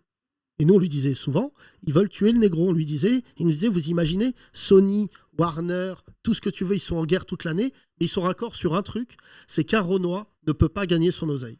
Mon cher Gary, je te présente quelqu'un avec qui on travaille. Vous pouvez l'applaudir, s'il vous plaît, Chakri. Yo. Bonjour. Et Chakri va lire ton livre, je pense qu'il va le dévorer. Chakri, il a une histoire un peu sympa, mon cher Gary, qui est liée à ce que tu es, mais je ne pense pas qu'il est dans ton livre. Chakri, il a un frère qui s'appelle Cut Killer, vraiment un DJ qui commence. Et ils ont structuré ensemble cette histoire familiale qui a commencé, je le rappelle, dans une chambre où un mec faisait des mixtapes. Et d'ailleurs, ce qui est assez marrant, c'est que j'ai vu la mixtape de Cut Killer à l'expo Hip Hop 360. Qui est une super expo. Qui est magnifique. Que je recommande de ouf. Ouais. Et je leur demanderai... Ton livre est en vente là-bas ? Tu peux leur redemander, effectivement, parce que j'appuie aussi. En fait, je travaille aussi sur cette expo. Mais bon, c'est pas la même chose quand c'est moi qui dis prenez mon livre, c'est le meilleur, que quand c'est quelqu'un de l'extérieur. Il n'y a que chez nous où tu peux te la raconter. Voilà. Chakri, tout ce que dit Gary, ma question, je te la pose puisqu'on travaille ensemble. Comment tu ressens l'évolution des maisons de disques et de l'industrie, du spectacle plus largement, sur le hip-hop ? Toi qui as 20 ans de plus que Gary.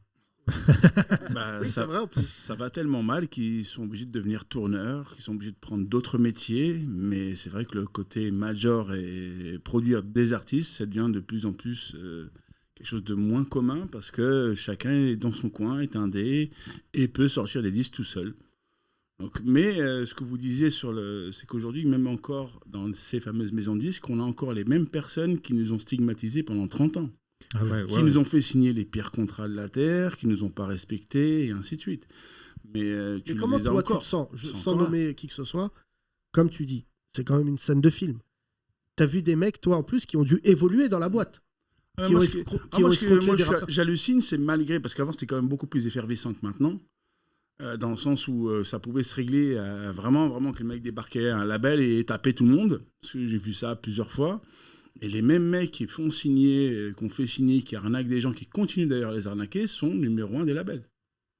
Chez Sony, chez Universal, chez tout le monde, il y a encore des trucs, il y a encore des gens. Alors aujourd'hui, ça devient plus de la distrib. Ils veulent faire de la distrib majoritairement parce que les mecs sont bien dealés. Mais les artistes sont souvent des flemmards. Ils montent leur label, mais ils ne mettent pas les secrétaires, les assistants et tout ça. Tant mieux, ils gagnent plus d'argent avec les plateformes, et ça, c'est vrai. Grâce à ça, vous avez plus d'argent. C'est ce qui a fait, d'ailleurs, je ne sais pas si tu l'évoques dans ton livre, ce qui a sauvé le rap, ce qui lui a donné sa dimension d'aujourd'hui, c'est surtout les plateformes. Alors, c'est pas le rap uniquement, c'est l'industrie musicale de façon générale. Oui, mais le rap... Non, c'est dans l'autre sens. En fait, c'est l'industrie musicale, et en fait, comme le rap est beaucoup consommé par les jeunes, et qui sont ceux qui sont les principaux consommateurs des plateformes, c'est le genre prédominant sur les plateformes. Et l'industrie musicale, aujourd'hui, repose à 50%, en tout cas en France, sur les chiffres du rap. Parce que 70% de l'industrie, c'est du stream, et à peu près 70% du stream, c'est du Peura. Donc en fait, tu fais ton petit calcul vite fait en maths, tac tac, et tu arrives vraiment à la moitié qui vient de chez nous. Et en fait, je vais te couper un petit peu là-dessus. C'est un autre problème. C'est-à-dire que quarantenaires et plus achètent encore des CD. Donc, tout ce qui est pop, tout ce qui est rock, tout ce qui est musique classique, etc., les gens ont tendance à les acheter encore en physique. Ou ils apprennent à les télécharger depuis pas très longtemps. Mais même les plateformes de streaming n'avaient pas certaines références. Et les gens n'avaient pas pris cette habitude d'écouter justement la musique sur les plateformes de streaming. C'est pour ça qu'il n'y a que des jeunes. C'est sur un effet jeune, comme sur les plateformes comme sur les réseaux sociaux. D'abord les jeunes, après les vieux. Donc là, tu commences à avoir sur les plateformes de streaming des références qui n'existaient pas avant. Et là, les vieux, ça commence à les intéresser aussi. De pouvoir écouter, de comprendre qu'avec 10 balles, tu vas pouvoir écouter toute la musique que tu veux. Mais ils sont quand même encore toujours Même basés pas sur toute la musique que tu veux, Chakri. Il y a des albums incroyables, historiques, qui sont pas sur les... Ça, c'est ouf ou pas de voir ça? Bien sûr. Des albums historiques qui sont pas sur les plateformes. Et bataille de deal. Bataille de deal avec les majors. Bataille de droits. Et surtout, ce qui est marrant, ce que disait Gary tout à l'heure, de clearance et tout, c'est que les rappeurs ont retrouvé leur vengeance sur les plateformes. Parce qu'en fait, certains disent, tu m'as eu quand c'était en physique, mais on sort pas le streaming tant qu'on s'est pas mis d'accord. Mais la folie, c'est que tu as beaucoup de maisons de disques qui disent, bah c'est pas grave Renoir, c'est pas grave Rebeu, tu gagneras pas d'oseille. Mais moi, là où je suis d'accord avec ce que tu as dit, nos propos sont complémentaires. C'est pas le rap qui a sauvé les plateformes pour moi. Les plateformes ont sauvé les rappeurs. Pourquoi? Et ça, je t'en parle parce qu'on l'a vécu.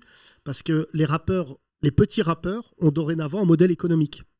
Je te prends l'exemple, par exemple, d'Alonso, qui marche très, très, très, très bien sur les plateformes. Et la vérité, c'est qu'en physique, ça aurait moins marché. Et ça a donné une existence à des petits rappeurs qui étaient bons techniquement, qu'on a connus nous, et qui, en fait, ont mis leur contenu sur les plateformes. Et, comme dit Thomas, bah, c'est référencé de la même manière que les grands rappeurs. Maintenant, enfin, toi, tu m'as l'air d'être un geek du hip-hop, et c'est nécessaire. Mais si tu veux... Moi, je le ressens aussi en France, c'est que les maisons de disques ont été calquées, je pense, sous un modèle post-colonial, et pour pas dire colonial. C'est-à-dire que longtemps, les rappeurs étaient l'objet d'un fantasme, et dès qu'ils avaient un problème ou un truc comme ça, ils étaient écartés. Et tu vois, moi, je me souviens d'une polémique que j'ai connue, que tu n'as pas connue, mais dans laquelle j'étais très concerné, c'est quand Diams a pris Motown. Encore une femme de chez toi. Et Diams a pris Motown et ça avait créé une polémique de malade. Il y avait des militants, je suis le premier concerné, il y a un mec qui était monté sur scène lire un courrier durant les trophées du hip-hop. T'as pas vu les trophées du hip-hop? La lettre de Guy Moquet. Voilà. Ah non, c'était pas ça. Non. Il était monté sur scène pour lire une lettre à charge contre Diams. Et moi, c'était mon premier gros show. C'était en direct à la télé, les trophées du hip-hop. Pour te dire comment le hip-hop n'est pas connu, je raconte l'anecdote jusqu'au bout.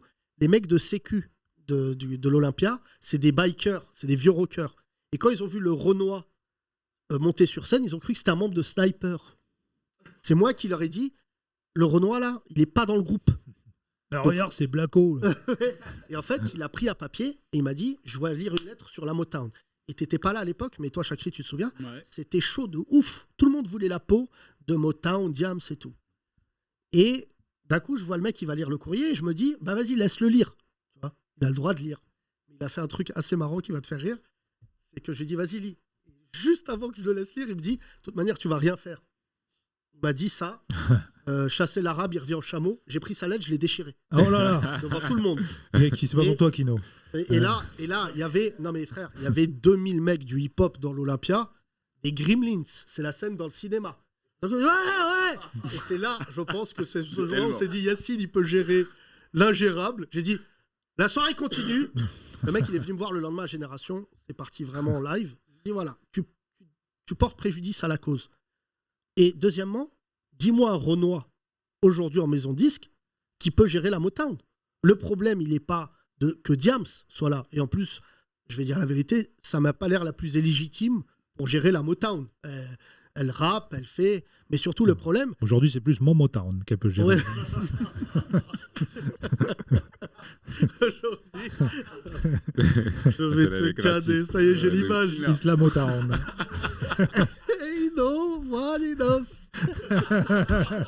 Et donc, le problème, c'est que surtout, beaucoup de gens s'étaient fait le fantasme de la Motown américaine, que tu connais forcément, parce que tu es un mec... Mais en fait, la Motown américaine, c'est Berry Gordy. Et comme disaient les mecs des Funk Brothers, là, qui était le groupe qui accompagnait et qui composait tous les morceaux, ils disaient franchement, si c'était pour qu'un Renoir se comporte aussi mal, mettez un blanc. Tu vois, c'est-à-dire qu'en fait, lui a beaucoup joué de sa couleur, Berry Gordy, mais il faisait des dingueries aux mecs de la Motown. Il faut savoir quelque chose, ils n'avaient pas de droit d'auteur, parce que ça, c'est un truc déjà français, mais ils avaient un contrat de salarié. Ça veut dire qu'ils venaient le matin au studio, ils jouaient My Girl, le morceau. Tu connais ce morceau? Oui. Et en fait, à la fin de la journée, il venait Berry Gordy, il prenait et il signait ça en actif Motown. Et en fait, tous ces mecs-là, quand la Motown s'est terminée, enfin en tout cas quand leur contrat s'est terminé, se sont rendus compte que leur tube était ultra planétaire. C'était en droit d'auteur. Il y a un mec qui avait fait le calcul, il pouvait gagner 180 000 $ par mois. Je sais pas si tu vois les morceaux de Marvin Gaye. Marvin Gaye en a composé pas mal, mais comment ça tourne dans le monde. Et moi, j'ai l'impression, en tout cas, Gary et Chakri, qu'en fait, le problème du hip-hop là, c'est qu'il va éclore comme la situation politique en France. C'est pour ça que je m'intéresse beaucoup à ton livre. Je pense que ça va être le même résultat. Je pense qu'après cette élection, beaucoup de rappeurs vont aller voir des maisons de disques en disant « En fait, t'es avec Le Pen ». Et franchement, moi, j'accompagnerais. Ah, mais si tu savais comment, justement, ils sont souvent avec Le Pen, c'est-à-dire que moi, j'ai assisté à des réunions dans des labels, chez Sony, chez Universal. Une fois que la porte, elle est claquée, que les rappeurs sont partis, ils oublient que toi aussi, t'es maghrébin, t'es ce que tu veux, t'es le seul dans le bureau. Quelle est la pire chose que tu as entendue? Mais toi, Chakri, c'est pas pareil, on te connaît. Ouais. C'est ça. Non, mais en vrai, tu vois, je vois très bien. Non, mais c'est ça. Après l'arrière. T'as vu comment ils sont, les sauvages et tout. Bon, l'histoire de la montagne, j'avais suivi, c'était quand même assez dingue. Genre, la faute à Benjamin Chulvani, je sais encore aussi, qui va absolument mettre des gens en porte-drapeau. Il savait qu'elle allait se faire manger, la pauvre, alors qu'elle avait une légitimité. Elle voulait absolument rassembler d'autres producteurs sous ce label et faire quelque chose de grand. Mais bon, la pauvre, elle a mangé. Mais moi, j'étais très lié à Diams à l'époque et tout, on en a beaucoup parlé. Ce que je trouve horrible, c'est pas le fait de s'en prendre à elle qui était un bouc émissaire, c'est qu'objectivement aujourd'hui, en quasiment 15 ans après, oui c'est 15 ans, en fait il n'y a toujours pas de Renoir important dans l'industrie du disque. Alors, pas en France, pas encore. Et en fait, ils ont des combats qui sont différents. Et en fait, c'est pour ça que c'est très, très politique. Et que je pense qu'effectivement, on devrait libérer davantage la parole dans le rap. Et que malheureusement, par rapport aux dernières élections, tu citais Medine et Kerry qui sont vraiment... Et Nekfeu aussi qui s'est positionné très visiblement. Certains autres sont engagés et font quand même de l'oseille. Donc, pour revenir sur ça, mais il y en a peu. J'aimerais qu'il y en ait beaucoup plus parce qu'on est les seuls à donner la voix, vraiment donner une voix à une jeunesse, à une culture, à une partie du monde oubliée. Donc j'aimerais qu'il y en ait plus qui se positionnent. Nous, on a été revendicatifs à l'époque. C'est pour autre chose. C'est que déjà, on était diffusé nulle part. Ouais, mais on était joué nulle part. On avait une raison de monter au créneau. En plus du racisme qui était aux alentours. Là, vous arrivez, vous avez tout cadeau. Exactement. Vous avez tout cadeau. Hein. Et même plus que nous à l'époque. Et vous en faites rien. Ouais, alors... Mais alors rien, vous voulez que de l'argent, tous. Je te casse, et je peux t'assurer qu'une fois que le chèque il est posé, les mecs ils calculent plus rien. Moi je suis juste un petit peu contre le truc un peu générationnel, genre vous et nous les OG. Moi j'ai grandi qu'avec des OG, les gens qui m'ont introduit dans la culture. Alors, définis OG. Des anciens ou des personnes qui sont d'une génération ou plusieurs générations précédentes. Je crois vraiment que dans ton coin en plus, maintenant que je réalise, tous les mecs du 9-1, vous êtes un peu dans le franglais. OG, tout ça parle comme ça. Parce que OG, c'est quand même original gangster, et on n'était pas... je suis pas un gangster, moi, personnellement. Je suis dans le rap, je suis pas un gangster. Les yeux. Mais vas-y. Attends, vas-y, Gary, prends la parole. Ceux qui votent Macron. Voilà. Ouais. En fait, non, je suis juste pas trop forcément pour cette espèce de clivage, genre vous, nous, genre les anciens, les jeunes. Moi, je suis pas du tout dans ce délire-là, mais pas du tout. En fait, je suis entre les générations. On se parle ensemble. On est des acteurs du mouvement et des acteurs de la culture qui a commencé dans les années 60 en Jamaïque, qui est arrivé début 70 à New York, qui est arrivé début 80 à Paris. Et après, on sait ce que c'est devenu aujourd'hui. Maintenant, il n'y a pas de « ouais, mais nous les Quinri, nous les Français, nous les jeunes, nous les vieux ». Juste le problème, c'est que vous avez défendu une cause à un moment donné en vous faisant carotte. Aujourd'hui, on a inversé le rapport de force. On ne se fait plus carotte. Mais non, mais quand je dis ça, c'est toi qui l'as dit. Mais continue comme ça, parce que les artistes que tu m'as cités, là, moi je les connais tous. Les Soul King, je travaille avec eux, tout ça. Non, mais c'est pas. Attends, Chakri, laisse-le finir. Attends. Quand je te dis ça, c'est pas une surprise que je mets, c'est juste en mode c'est toi qui l'as dit, on s'est fait carotte, mais on a tout défendu et on vous a servi sur un plateau. Je suis d'accord avec ce que tu dis, et justement c'était la suite du propos, c'était de dire aujourd'hui on a le rapport de force un peu plus important face aux majors, ou en tout cas de façon générale dans les ventes, dans les charts, en étant numéro 1, en ayant la possibilité de faire des choses qui n'étaient pas encore possibles de faire il y a 20 ans, et je pense qu'on devrait aller beaucoup plus loin. Dans le rap, les artistes devraient se positionner davantage. Après, dans l'industrie, c'est une autre chose par rapport à ce que tu disais, par rapport aux origines sociales et ethniques. C'est que c'est lié au problème ou à la laïcité, en tout cas en France, où on ne peut pas faire de comparatif en disant il y a tant de directeurs de majors ou de maisons de disques qui sont blancs ou caucasiens ou européens. Pas la laïcité, les statistiques ethniques. Les statistiques ethniques, en tout cas, on ne peut pas aller sur ce terrain-là. Par contre, on peut y aller pour les femmes. Donc en ce moment, il y a une grosse féminisation dans l'industrie musicale au niveau des postes et au niveau des trucs pro. C'est génial. Je suis complètement pour ce mouvement parce que ça remonte. Avec des personnes qui sont toujours les mêmes et qui dirigent là-haut, c'est toujours les mêmes dirigeants.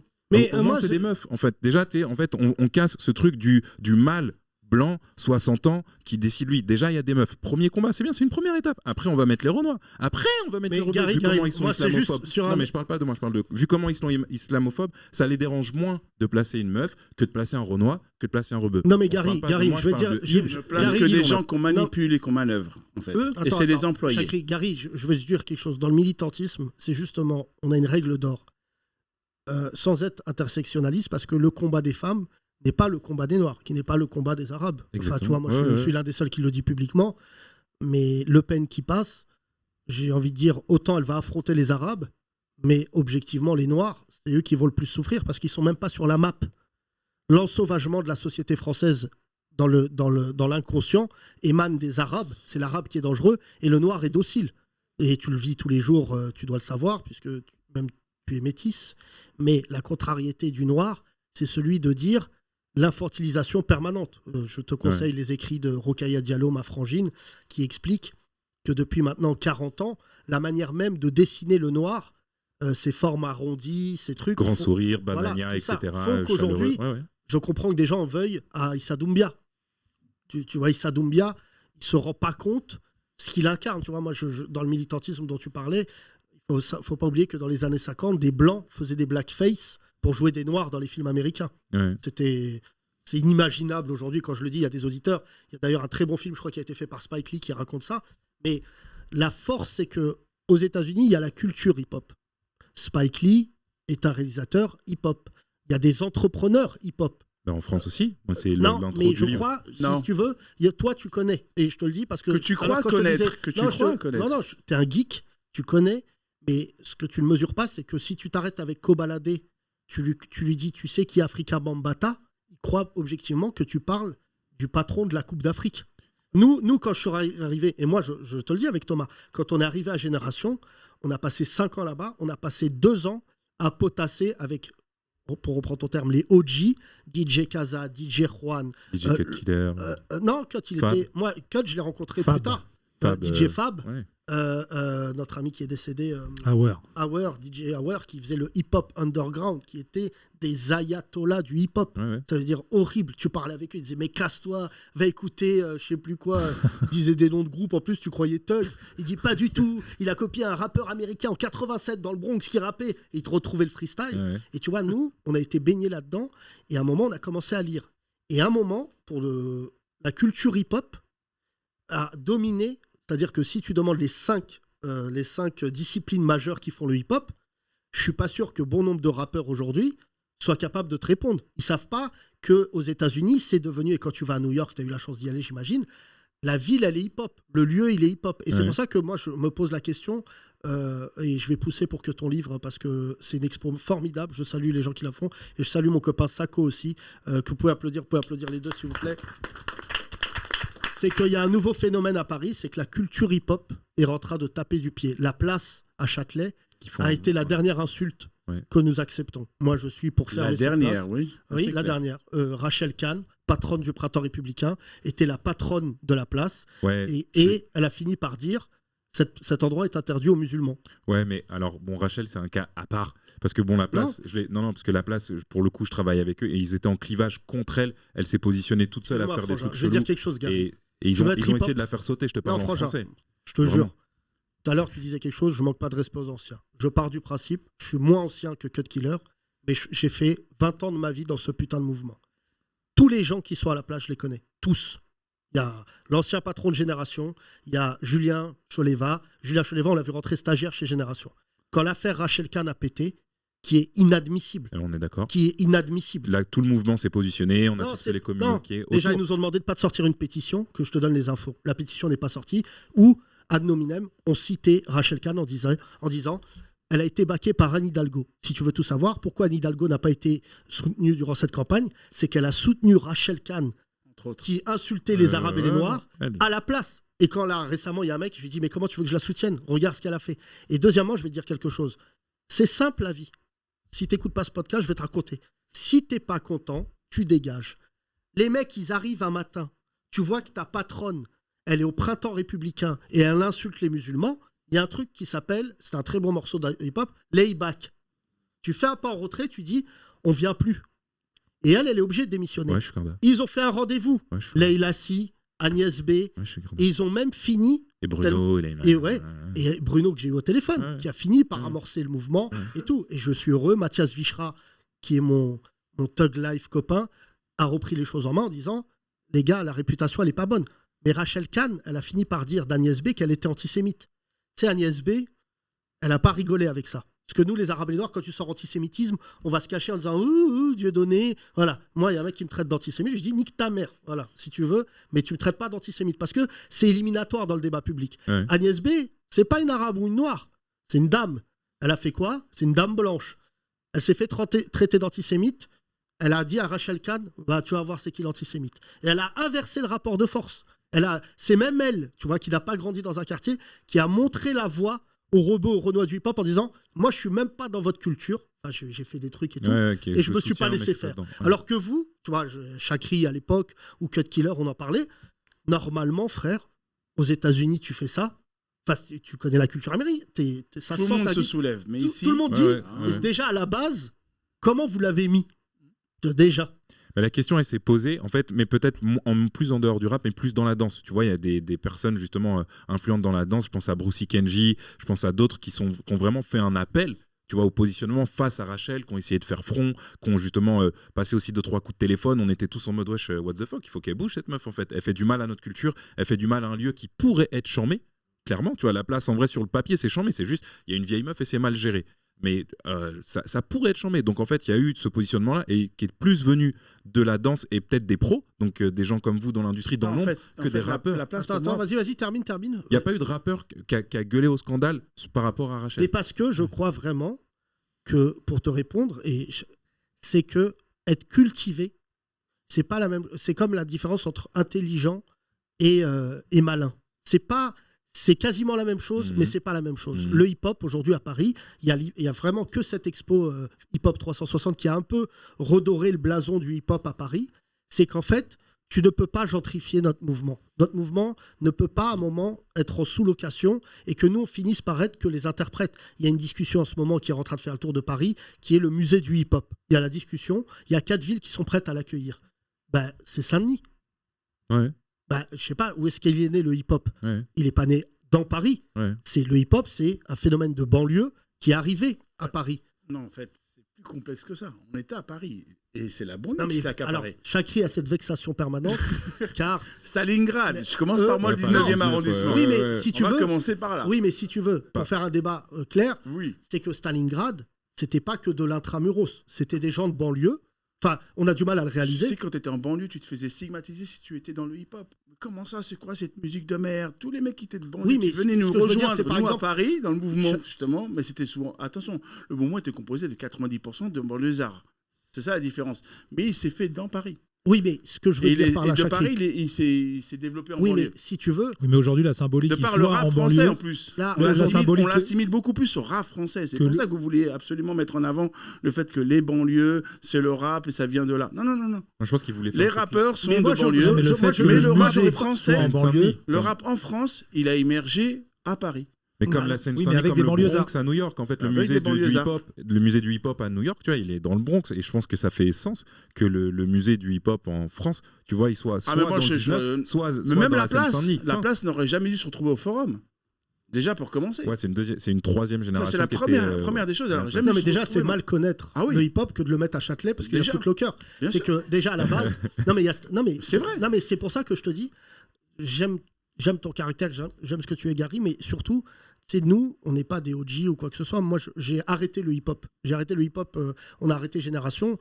Je l'ai déjà expliqué pourquoi. C'est que les hommes qu'on devenait n'étaient plus en rapport avec le rap qu'on écoutait.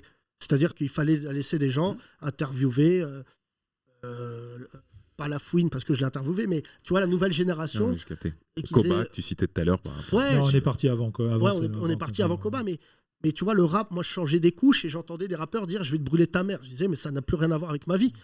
Et tu vois, et il y a quand même, et j'en parle avec Fred Musa, qui est un mec formidable, c'est quand à un moment, t'es vieux, tu prends de l'âge, on n'est pas vieux, mais et tu vois des jeunes arriver et dire des poncifs absolument insoutenables. T'avais 30 ans quand t'es parti de Génération. On avait 30, 32, 33. Non, t'es fou. Quoi? Génération? Ouais, on est parti en 2008.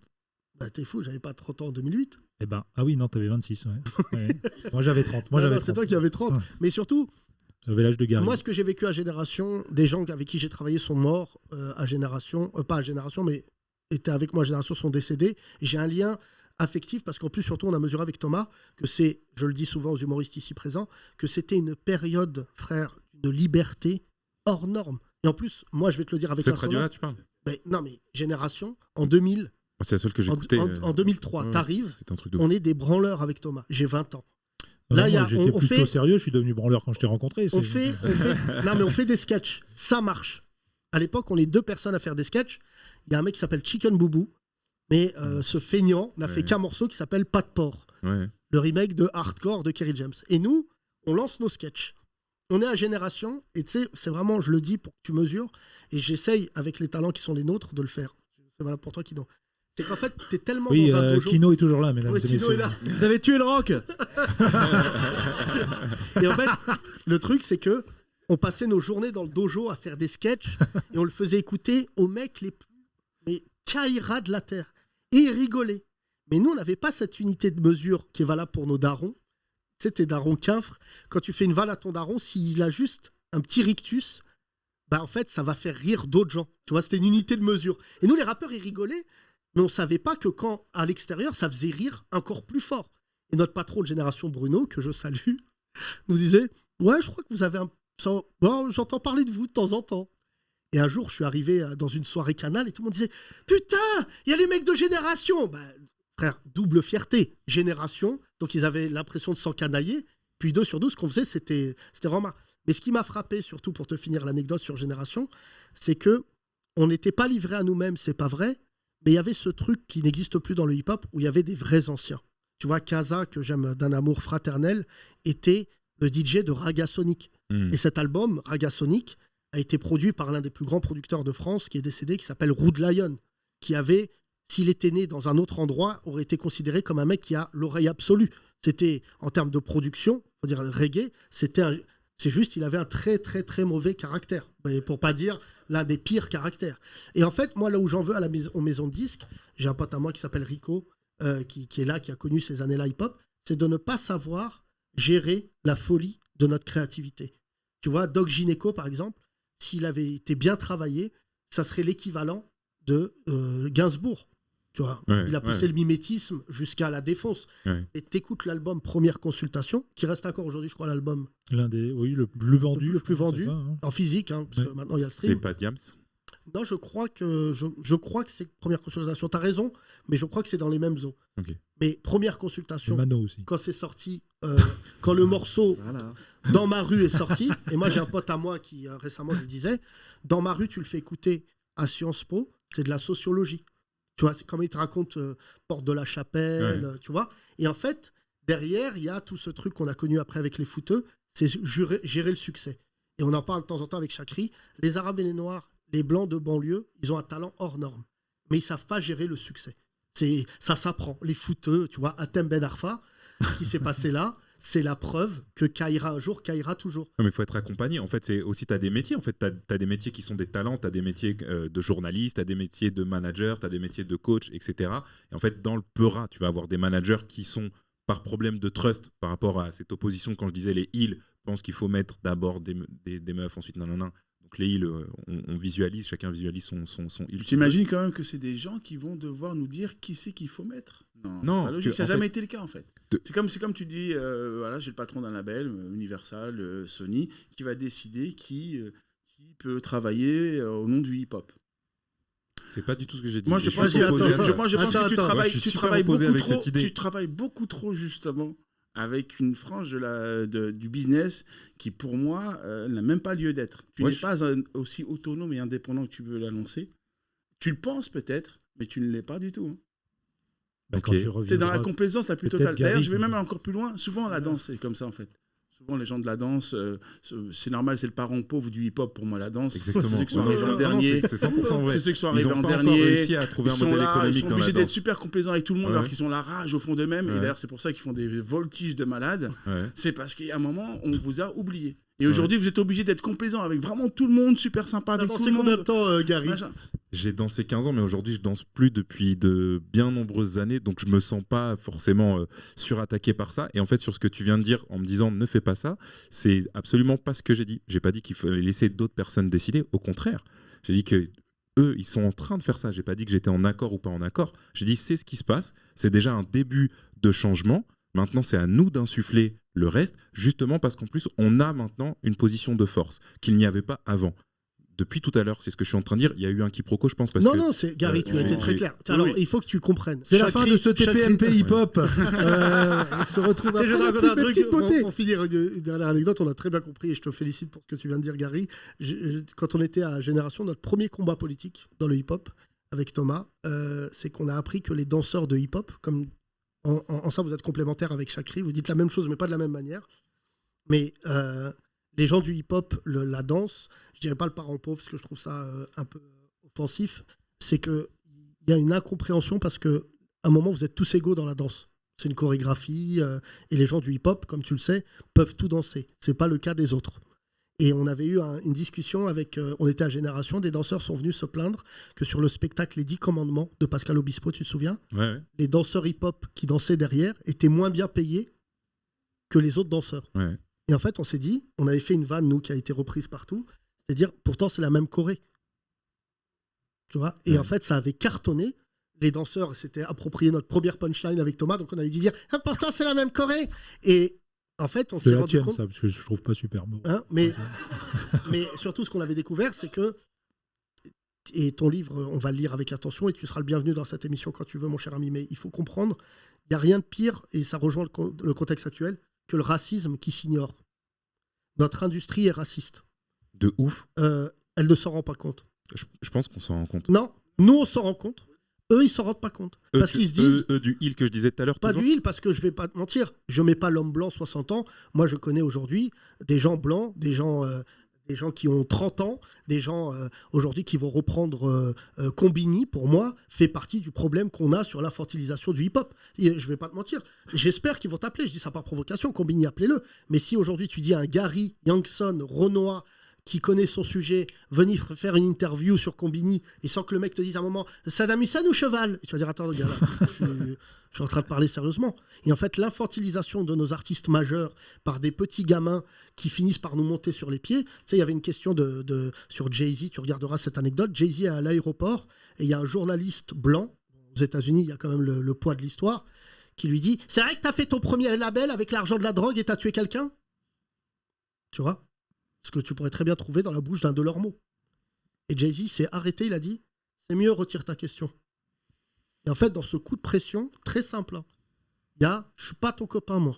Et en fait, le problème de ce que dénonce Chakri, de ce qu'on dénonce avec Rico ou d'autres, c'est qu'en fait, les mecs du hip-hop, quand tu vois des rappeurs que tu as aimés, qui ont 50 ans, dans des soirées de bobos, qui viennent chanter 2 morceaux avec des mecs rébous, qui sont là en train de dire ah ouais, ce qui s'est passé récemment où j'ai appris qu'un groupe majeur du rap français s'est retrouvé dans une soirée de bobo et toi pour toi c'était la légende et tout et qui malheureusement par l'appel de l'argent finissent par faire ça, bah quelque part tu te dis je préfère qu'il y ait des Gary Youngson qui se lèvent que de confier ça à des mecs qui ont des doubles discours. Merci mon Gary, merci.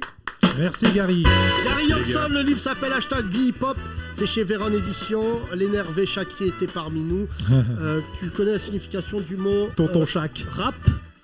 Ouais. Vas-y. Ah oui. La définition, tu veux dire, ou l'origine ? Non. Rien à perdre. Non, c'est pas ça. C'est un sigle. Oui. Ah, c'est soit rien à prouver. Ça, c'est en français, je savais pas que c'était ça, d'accord. Ouais, rien à perdre. Et sinon, en anglais, pour moi, ça vient plus de l'étymologie c'est rhythm and poetry. Absolument. Exactement. Bravo, Gary. Bravo. Ok. Gary, on essaie de te piéger, il nous a dit. Je voulais sortir sur un. J'avais plein d'histoires autour, non, mais t'as vu, je voulais lui faire une Jean-Jacques Bourdin. Tu sais, Jean-Jacques Bourdin qui avait les arts politiques. Il y a combien de joueurs dans une équipe de hand 12. Vous êtes un mauvais ministre. On se retrouve demain, mesdames et messieurs. On salue aussi un homme du 91 que j'embrasse, Cynic, qui viendra bientôt dans cette émission, qui vient de sortir un album aussi qui s'appelle Nixie. Voilà. Et qui a un autre quarantenaire. Et était avec nous, Kino. Alors, merci Kino. Tout bien à CDC. Oui. Alors c'est le courant alternatif. Oh, c'est un peu moins intéressant que. On se retrouve demain pour un nouveau podcast. Allez voter toute la semaine. On vous écoute avec beaucoup de plaisir. Envoyez-nous des messages. On est très à l'écoute. Vos commentaires sont importants. Merci en tout cas. Vous êtes nombreux et nombreux à relayer les 30 Glorieuses. C'est devenu un rendez-vous de poids. C'est le moins qu'on puisse dire quand on voit Thomas et moi. À demain. Bisous. Les 30 Glorieuses. Tous les podcasts et tous les sketchs à retrouver sur la nouvellevanne.com.